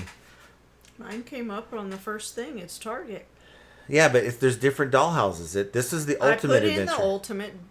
I did. So now it's even going to YouTube. It's doing Amazon. We'll give you an update here in a minute. I don't know how many people are. Oh, here we go. Comprehensive price check. Amazon $137.99, and it's still telling me. Target's the same as. But it's Pool as Party Amazon. Ultimate. It's the Pool Party variant. I don't want the variant. See, they want to give me these pool parties. I don't want a pool party. Well, maybe I do not want the pool comes party with it. variant. I don't think so. No. I guess you would know. Apparently, unless you play with Barbies, you'd know. So it's taking that whole thing into consideration. So it's telling me that Toys R Us, Mattel Shop, $224, and Best Buy. I didn't know Best Buy has it. But look, this is what I'm talking about. How fast was that? And if you're doing your shopping, you could be done with your shopping in 30 minutes. Basket Noodle says eBay, search engines, direct web, AI apps, eBay apps. See the problem? There's lots of it. There's and what too I just many. showed you. MVP, same this year as last year. He's saying there's fragmenting traffic potentials. Yes. And Todd says, my second cousin from the adopted father-in-law's aunt's mother-in-law says hi. The heck? I don't know. Tell it's can't tell if it's a man or a woman. My second cousin. I don't know. It's like Anyway, my hello? father's cousin's former friend's second roommate. Okay. That thing. Okay, time to sell collectibles. When creating new listings after entering title, I've seen recommended specs start to appear. Interesting. Now, I don't use a clean listing when I'm listing. I'll piggyback off of other listings and then just repair the item specifics that I feel need to be repaired, repair the title and things like that. But I still feel like it's faster than finding my category and doing all the things that I feel should be kind of done for me. Baskin says, what seller thinks they compete against Amazon, Kohl's, Target, and Walmart? I bet we do, though. Mm-hmm. If you think about it, how many buyers go in and they look for these items? Maybe eBay is not the first stop for them. They're going on Amazon, they're going on Walmart, they're going on Target. They're like, I want to find this thing, but maybe they have a budget and they can't quite find it at the price they're looking for. They might go over to eBay or a Google search, which will lead them to eBay, and there you go. You have a sale for the same thing. Also, very important, guys. This is something that you guys should know. If you have open box stuff, okay, make sure you give the condition of the packaging this time of year. Not any other time of the year. Yeah. People will get it and be like, I can't give this as a gift because because eBay allows you to sell an open box item without the original packaging, right? So they're like, I can't give this as a gift, or the packaging is ripped to hell, has 1,000 stickers from liquidation on it. I don't care how good the item looks inside. People will complain about the packaging. Yes, it happens at least once every Q4. And it's not because we don't put it in the description. It's because people don't read. Well, up until now, I need to take my advice, because up until now, I haven't. So I need to, when I'm listing my items, to say, hey, by the way, this packaging has some distress. And that's all you really need to say, by the way. You don't need to go into like it has 3 rips under the R and, don't go and do that stuff. Basket Noodle says, well, always have for the consumer dollar, but not for product. Now that formula is changing. Joshua Hill says, it's funny because I got 37 from Facebook yesterday for a privacy settlement that ended years ago, paid on my PayPal account. And I was talking to Archie about this before we went live, and I said, check your PayPal, because I just got $51 from this whole Amazon thing. And he's like, no, I didn't get that, but I got the PayPal one. And I'm like, I never got the PayPal one. So he's like, you have to sign up when you get the notification. So I think we have this notification we're going to do like the 5th of it's on my desk that used to be clean, and now it's not clean again. How fast does that happen? Anybody have that problem? But we have this one right here. This one's, Tyler needs to sign it, but this is a class action for iMed Vision Care. You know, it's like, okay, well, if I get, iMed. We haven't had iMed for I don't know, for your vision. years. I just don't really take it because every time I've done it in the past, they get like 75 cents. It's like, Yeah. that's not worth your time. But $51 now, maybe I'll think about it. Coppercat says, like the beginning, maybe you could do that every so often. Yes. But you don't like the after part where we're talking about everything afterwards?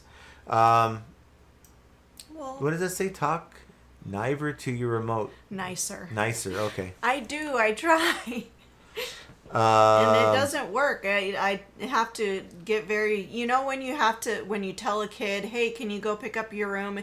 At first you say it real nice and then they don't listen and you say it again, hey, can you go pick up your room? And then by the third time you're furious because you have to say it 3 times and now you're yelling. That's what I do to my remote. So Paul Rose says, I'm thinking about buying a ridiculous size, 120 inches or more TV from Alibaba. Has anyone ever ordered from them? Well, I'd like to get your review. Yeah. Let us know how that goes. I used to watch golf club reviews where like a guy named Rick Shields would like buy one like a $500 top of the line driver from, I think at the time it was from Alibaba or Wish or one of those sites. And then he had it delivered and he took it on the course and the thing exploded after like the 3rd hit. So just know you're getting like the worst of the worst. What do you mean exploded? The head like flew off. Or the golf club. Yeah, it blew up. Off the Shelf Collectible says, have a hockey game to watch while I list. Be back to watch the replay later. Have a good night. See you Friday. Enjoy the game. Well, hopefully you have a great time. James Jungle Safari says, woohoo, I got my sale. Cost $0. Sale price $60. Now that is the best sourcing right there. If you can source at $0, you are on top of it right there. Keith says, wow, what is going on, John? Not only was you on time and volume is good, no tech problems, but even the Stream Deck working. Did you bin it all and buy it new? No, did I go buy it all, buy it now? No. Nope. I just fixed everything now, I guess. Flipping for the Trailer says, hello, everyone. Nice to see you. Flipping from the Trailer. Hello. Desert Fairy Chick. Desert Fairy Chick. Listening and listening. Hit that like button. Thank Yes. you so much. Yes, you're going to get that sale within 24 hours. Yeah. And Basket Noodle says, people thinking you're making the next National Lampoon movie, John. And guess who's checking us out? The GOAT himself, Pete. Nice to see you, Pete. That's awesome. It's always cool when he drops in. You know, he's got so much going on with his store and his channel. It's like a small guy like me, he's still able to tune in and show us some support. I appreciate that. You lose on the winner. Says Vinted is like a garage sale prices, so you don't make any money on there for your information. So it's like Bonanza. It's like Bonanza. I mean, they have an app, just FYI, and I just... So has anyone thought about went on sourcing it. from there? So if it gives you yard sale prices, is that a valid sourcing option for some people? Let's say that you're in a rural area. Yeah, I said it. And you really don't have a lot of yard sales. Is a site like that with low prices something that you can capitalize on and then flip it for eBay? Not something I'm going to do, but I'm always curious on the different ways to make money. Devon says, people have been making sales on Vinted. I might have to check it out. And Jackie Bleckner, Vinted in the U.S., I signed up for it, but haven't listed anything yet. Okay. And no cross-listing platforms going to work with Vinted. I don't know. I think TreeCat is looking at getting a lot of different sites for their software. I doubt Vinted is going to be high on that list for now. Yeah, they already have an order of how they're... Yeah.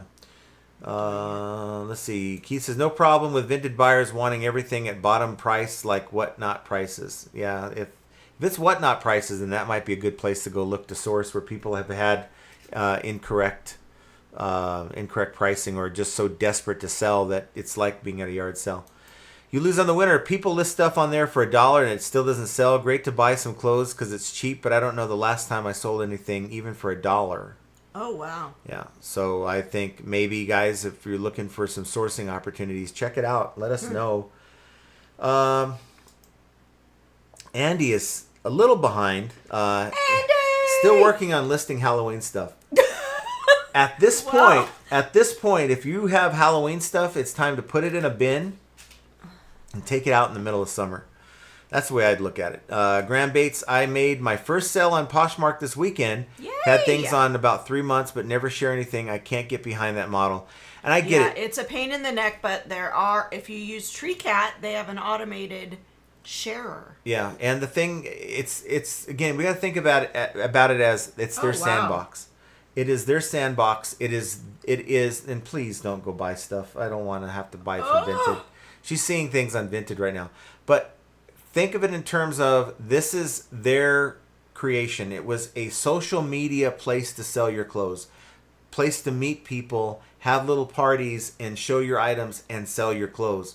And it's always been that way. That interaction part, that meeting people part, has always been a part of it.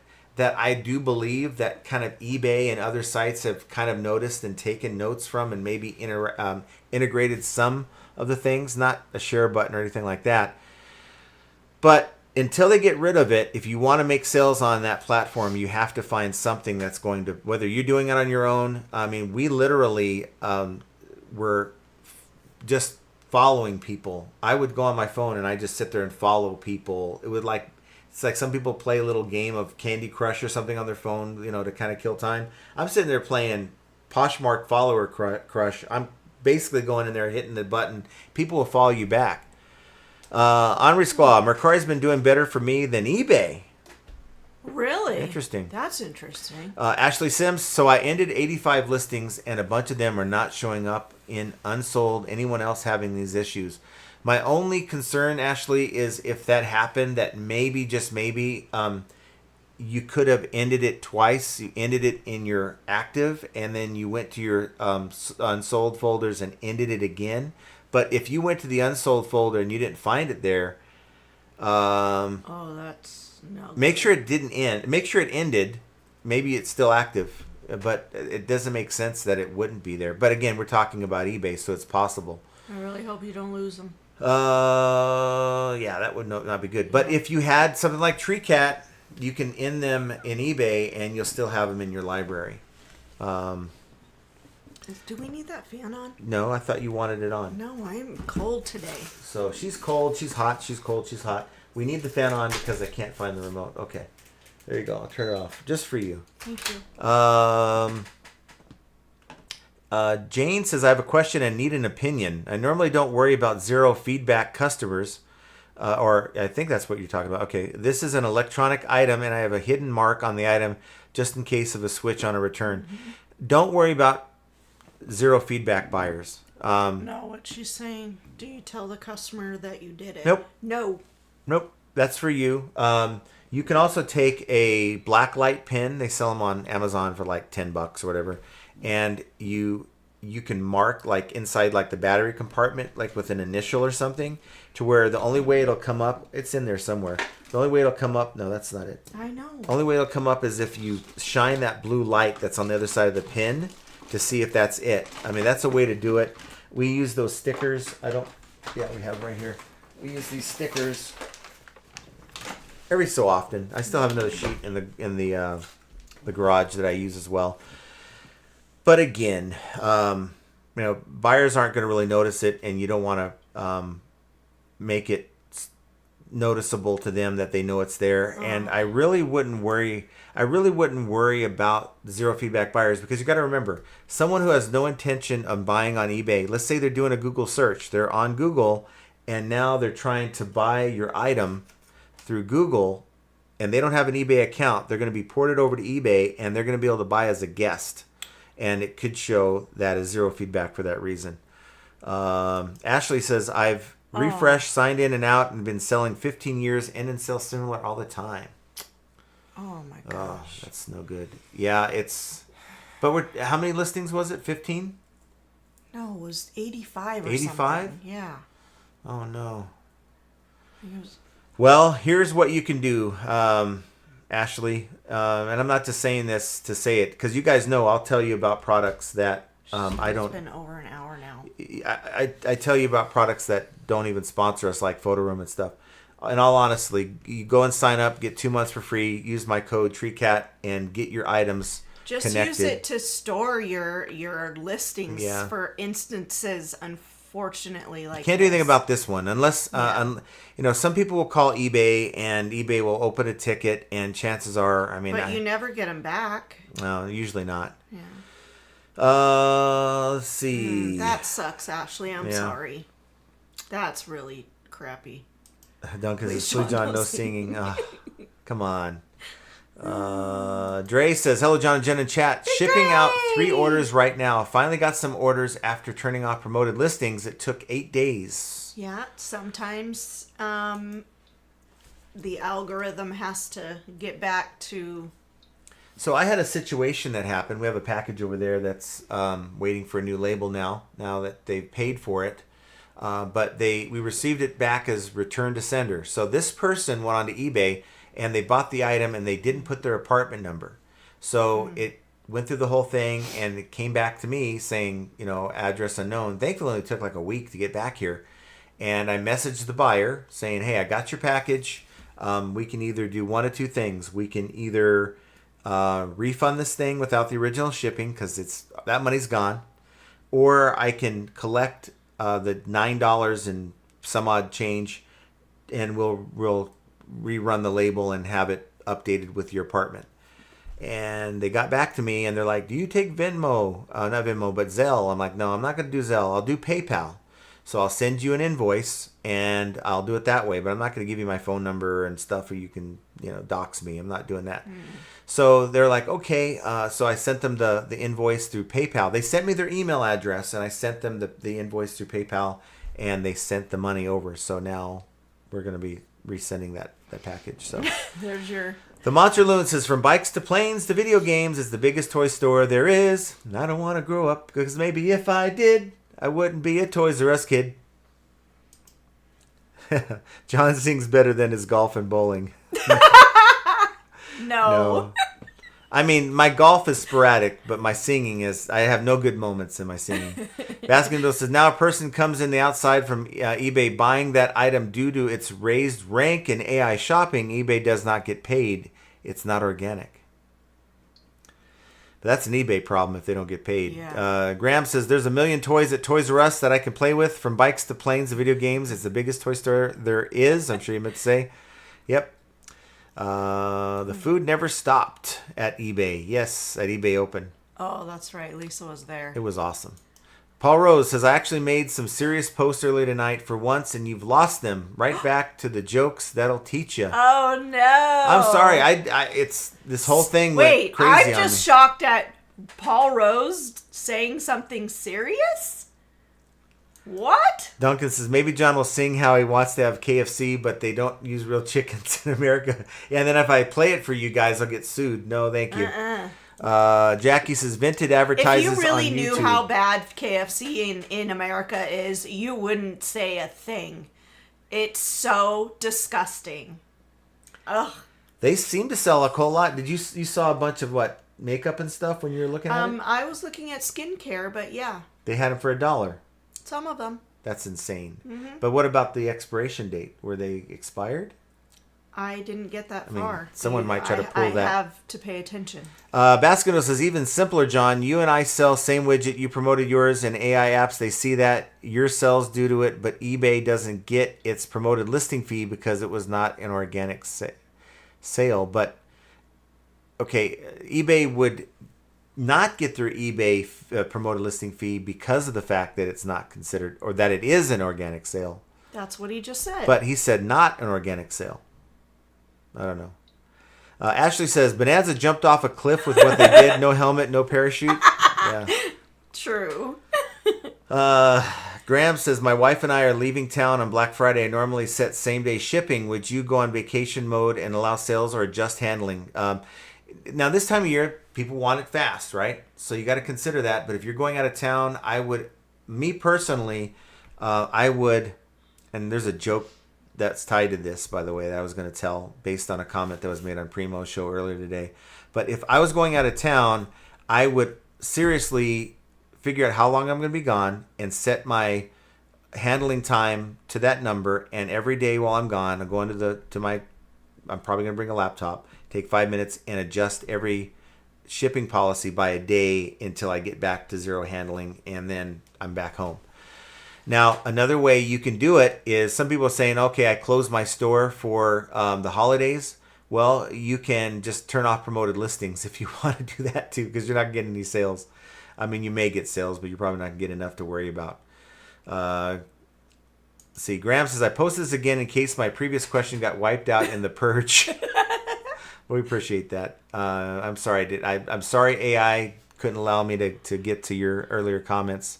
Not AI, but the outage. I think we had some kind of a issue with our internet. Something happened. I don't know.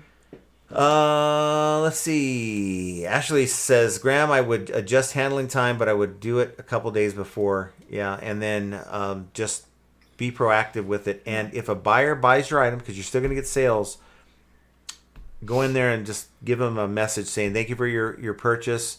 Just as an FYI, this is going to get mailed out on Monday. We're not going to be home until then.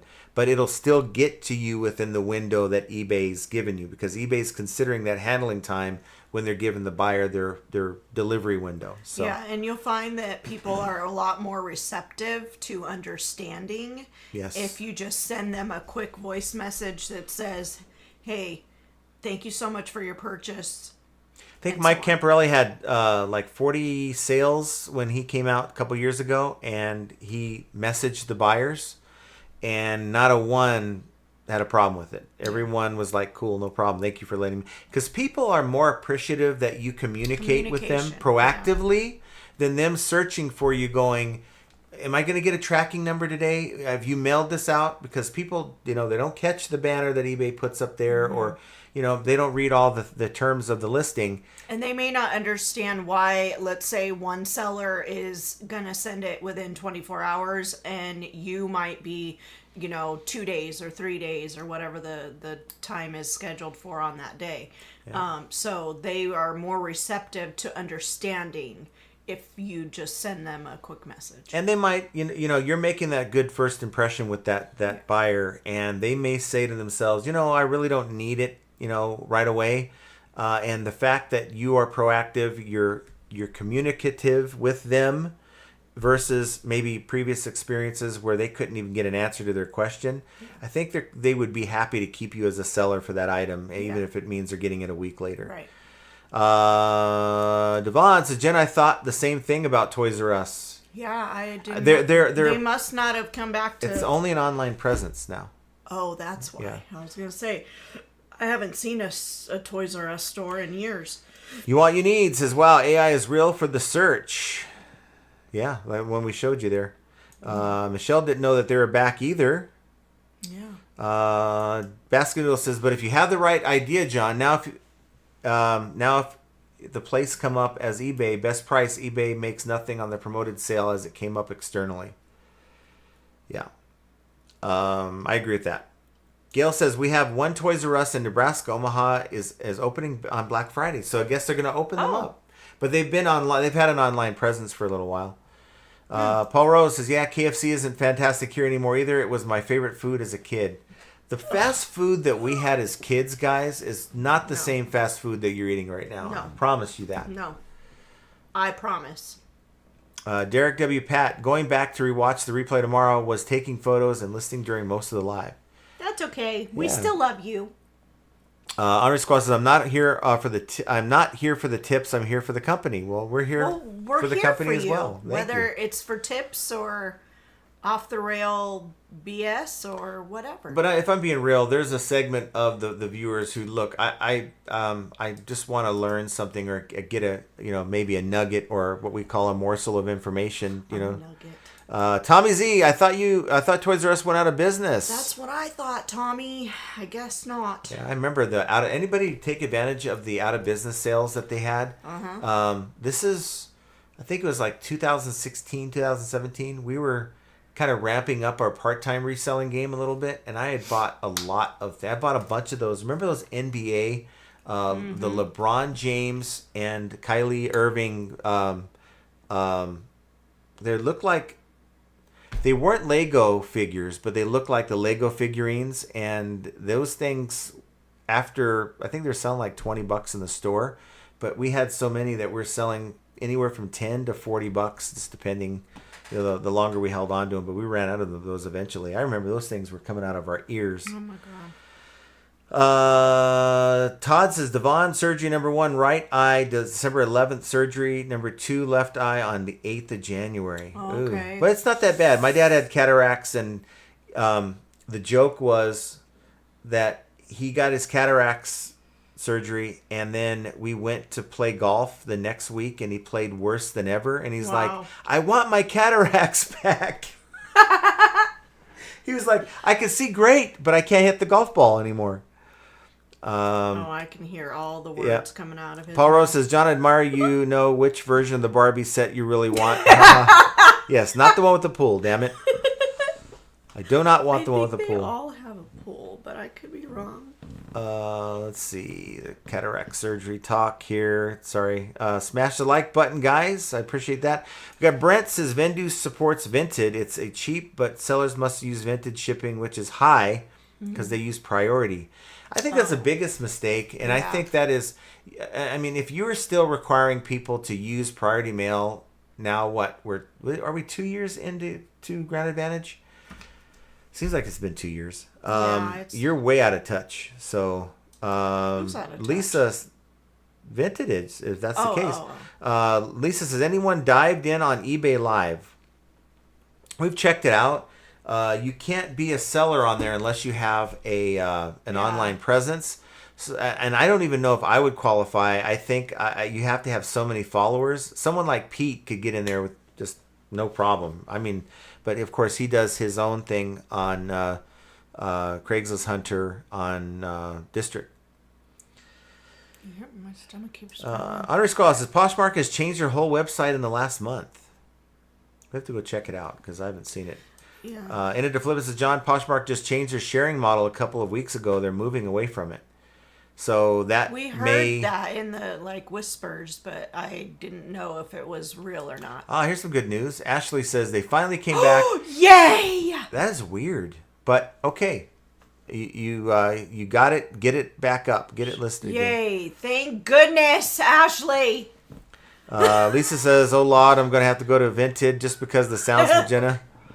You should check it out. She's going to be it, but let that shipping be a little too high for you, hopefully. Well, I will be looking at the shipping. Let's pray for high shipping. Shut your mouth.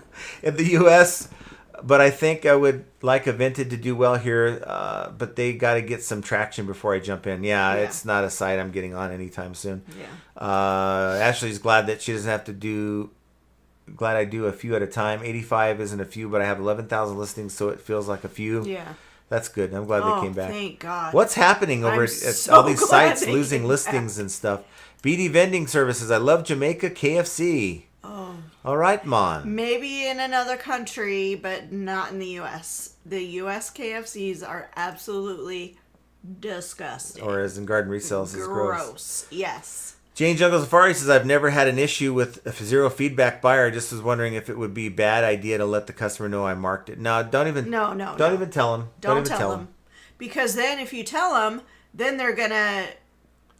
That defeats the purpose. They could do something to the swap out that let's say you put a black mark on there or whatever. I've even You don't want to tell them your secret. I've even shown the stickers in my photos. I think it's kind of better to do that so they know they're getting the same one. Yeah. Snake Puskin is howling at Basket Noodles, so he's got to get out of here. So nice to see you. Good night, B-Nudes. Thank you for the AI shopping talk that I can barely understand, but I will figure it out.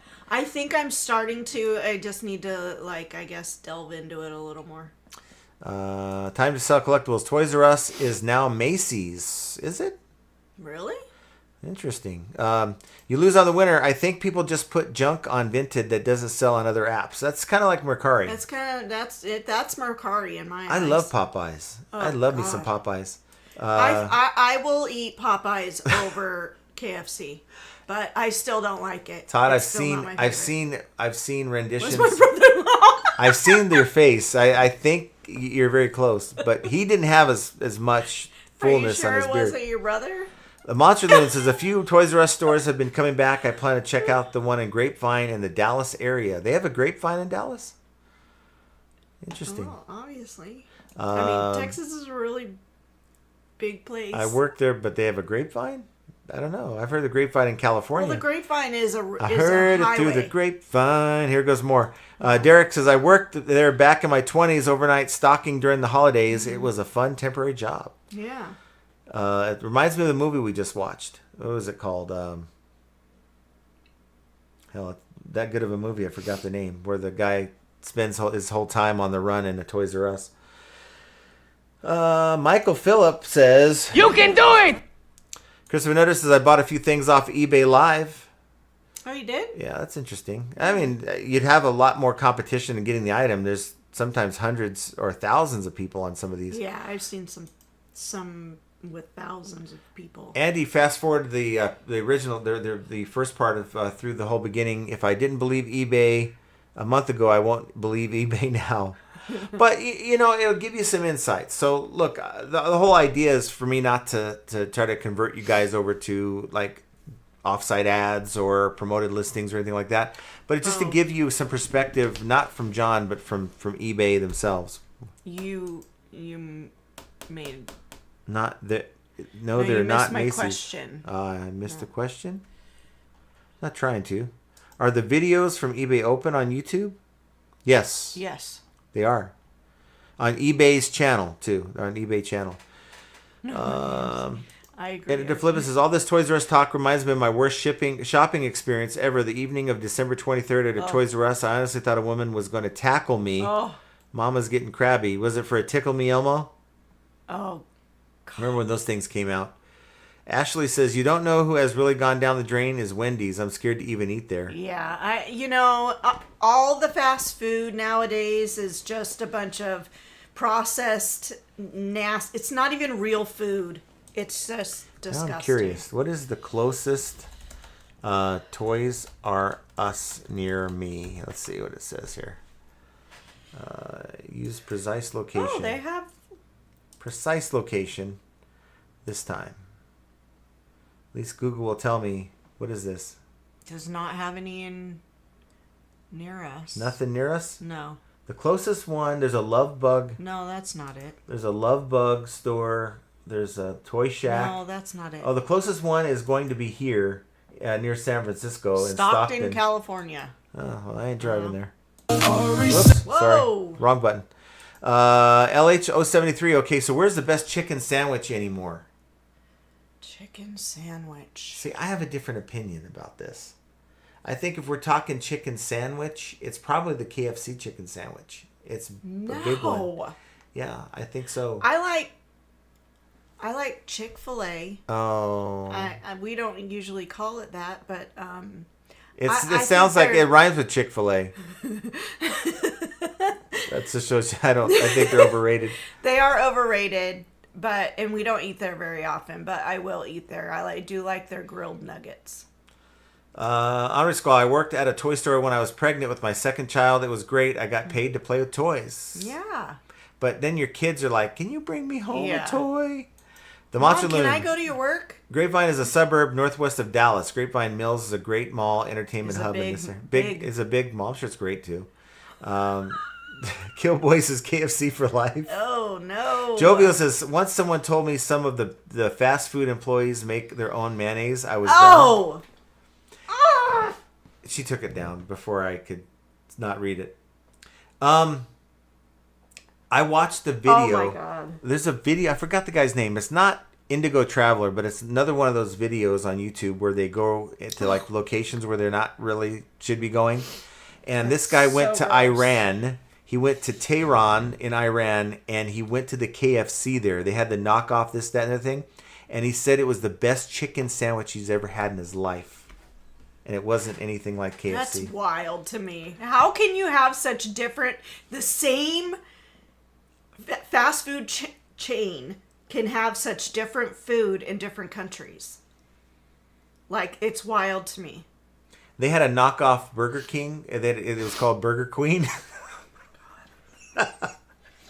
But at least, you know, they have like in Australia, they have McDonald's, but they call it Macca's. Yeah. But it's still McDonald's. But they have like, they put beets on their hamburgers. Oh, no. Gail says Runza is great. Runza? What is Runza? I don't know. It sounds like what you'd Man. get after a Don't say that. I already did. Paul Rose says, John, you don't help yourself, do you? Hot, cold, hot, cold. No, Jenna's always hot. You know, it's a hard time in this era of life. Chef Boyardee is my dad. I had a little Chef Boyardee yesterday. We have some Chef Boyardee. Time to sell collectibles. Aldi, garlic chicken breast. OB, they're... On their brioche roll. Yeah. Ooh, that actually sounds really good. Yes, Cane's has great chicken strips. Oh, yes. Cane's is the best. Who is chicken better strips. than Cane's, though? Okay, there's a place out here in Vegas. They went out of business. Pissed me off. They had the best chicken strips, and now I can't find anything like them. But this place called Wing Zone, and their chicken tenders were like the best. No, Raising Cane's is definitely... Currently the best. The Until I can best. find better ones. Lisa, Grapevine, there's a racetrack there, right? I don't know. Is that like Arlington area? Jovial says, so sorry, I thought I deleted in time before reading. Jovial, you're trouble.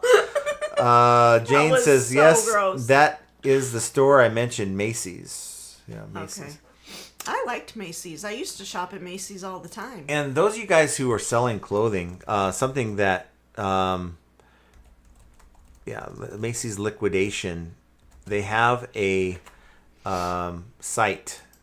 So might check it out. It might be worth checking it out. And that is, oh, there it is. That I guess you have to sign up. But if you go to Macy's liquidation, they have different Macy's. That's the buyer group. But they have buyer groups and stuff. They have a lot of lots where you can get like a email sent to you. And you're talking shelf pulls. So maybe in the winter you're dealing with stuff that they're clearing for summer. Yeah. New at tags a lot of the times. Yeah, we bought, we have bought ones from there that were shoe lots, and we've also bought bathing suit lots. You want, you need goods and books. Burger Queen really made me laugh. I really appreciate you too and the laughs and learn also. Thank you for putting on another show. Well, thank you for being If here. only you guys could hear everything he renames. He renames. I never renamed that. That's a literally literal. everything. That was a literal place. The guy went there and ordered the Whopper and fries, and it was like He that was- changes the words to songs. oh yeah, you got He to. changes titles of movies. He changes everything to suit his You guys hear silly that? personality. You guys hear that? Here's the bus just driving past at this point. Silver Hair joined Grams and Pop's weight loss challenge. The shoes are starting to look appetizing.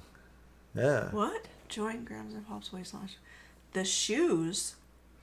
I don't know. The shoes? Amrit Skull says we used to have. You can see your shoes now? You lost your We belly? have a Lumpia place that we love, but Lumpia. Lumpia. I love lumpia. What the hell is I that? love it. It's kind of like an egg roll. Sounds like it's like. But it's, Sounds like the gravy you make where you don't get all the lumps out. no, it's lumpia, Oh. not lumpia. Garden Resale Thrifts. Walmart bathing suits right now in New York are 50 cents. LOL. What? Well, Wow. I mean, You can always stock up until I next guess you could stock spring. them up. Yeah. So here's the deal. We're at the end of your comments. I want to thank you. And you know should we go ahead and do it? Do what? Let's give away a shirt and a hat Okay. before we go. So 1 to 300 guys. We're gonna give away a Tree Cat shirt like the one I have on and a hat like the one I wore before. Right there, if you want to show it to them. I don't know why I didn't wear it today. So put a number between 1 and 300, and we will send a lucky winner, or at least Tree Cat will send a lucky winner out. Chick-fil-A is the best out there. Yeah, Jovia doesn't want it. She's at 301. We're not bidding on the shirts or hats. We're just putting a number. While you're doing that, I will get this ready, and I'll play this little Tree Cat promo, and then we'll pull it. Here we go. You hear us talk about Tree Cat a lot on this channel. And yes, it's a cross-listing tool. They support eBay, Mercari, Poshmark. They just added Whatnot. so many features, like how about the ability to end your items if it sells on another platform? How about scheduled relist? So, you know, even eBay doesn't offer that, where you can schedule an item to relist every so many days, weeks, or whatever it is. How about the ability to have a library of your listings, where eBay only keeps your listing 90 days. TreeCat will keep your listings and your photos indefinitely.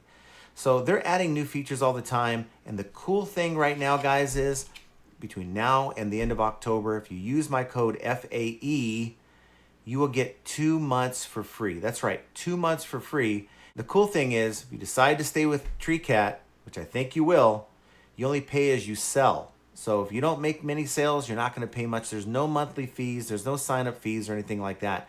But use my code FAE to get 2 months for free. What are you waiting for? Well, what are you waiting for? Sign up, use the code down below, and get your 2 months free. And check out the different features that you'll have access to prevent any issues with lost listings and things like that. And that's not even to touch the surface on the number of features that they have with cross listings. So go check them out. Okay. And so we're going to... Last chance, 5 seconds. 5, 4, 3, 2, 1. Okay, Monster Loon is the last submission. So here we go. Here we go. Here's the number. Generating using Python programming. 130. 130. 130 is your number. Oh, Michelle R., you are like so we will 3 off so far. Killboy says, do you have a Sarku Japan? What is a Sarku Japan? No. Pick it with the pages. Says, I signed up with your code. If I don't eventually win this hat, they better send me one. Well, you don't have to sign up either to win the hat, but you certainly have to sign up to get the 2 months for free. So that'll give you a chance to check it out, see if you like it, right? Well, thank you for signing up is what I want to say. Yeah. Thank you for signing up and using our code. No, I appreciate you. We appreciate you. Yeah. And so does TreeCat, Michelle, and Michael. So so we're looking at, I believe it is Michelle R. Michelle R. What's Michelle have? She has 133. 133 for Michelle R. Yeah, there it is. She is the closest. That is our winner, Michelle R. So congratulations, Michelle. You win the hat and the shirt. But I need you to do me a favor. I need you to send me an email at flippinainteasy2020@gmail.com. I need your size of your shirt that you want. And I need an address where they can send it, and I'll have TreeCat send it out to you. And I put my email address in the chat. Yeah. So with that, guys, I want to thank you for being the best part of the show. I always say it. I always mean it. And again, thank you for being here with us. And hopefully you guys enjoyed that format and the content, and we'll try to do that more often, because I really think understanding what eBay wants from us, we may have an idea, but sometimes we need to hear it from eBay's mouth and not someone like me or some guy who tried to do X, Y, and Z and it worked for him or her. We got to hear it from eBay and then make our decision as to how we're going to approach whatever it is. But, you know, figuring all that out is yet another example of how flipping ain't easy. I want you guys to have an excellent week, and we will talk to you guys here very soon. We love you so very much. God bless everybody. Take care.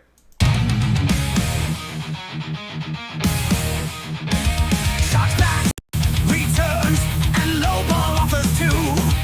Zero takedowns, they're a pain, what can we do? High selling fees, bad buys, and rude buyers galore. Flipping ain't easy, but we keep coming back for more. You can do it! Resellers are gonna make mistakes. Learn from them and you'll have what it takes. In the world of reselling, we're your guide. With flipping ain't easy by your side. Sourcing great items is the key to success. Subscribe to the channel and stand above the rest. Focus on the thing that is within your control. Hang with flipping ain't easy. Let's roll.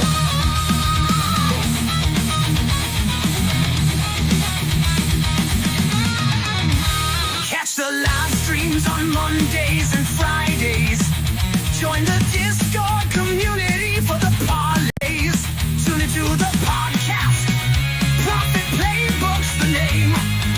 Scott and Josh, flipping's more than a game.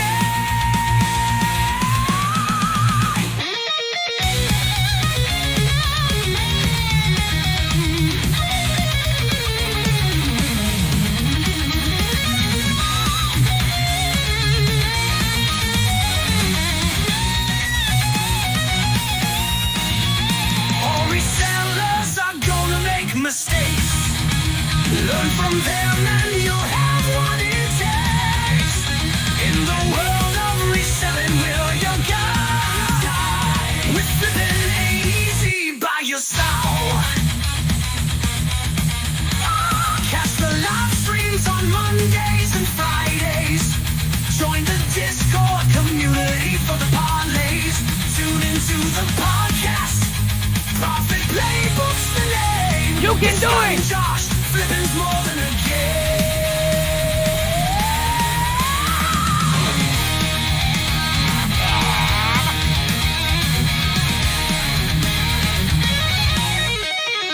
Catch the live streams on Mondays and Fridays. Join the Discord community for the parlays. Tune into the podcast. Profit Playbook's the name. With Scott and Josh, flipping's more than a game.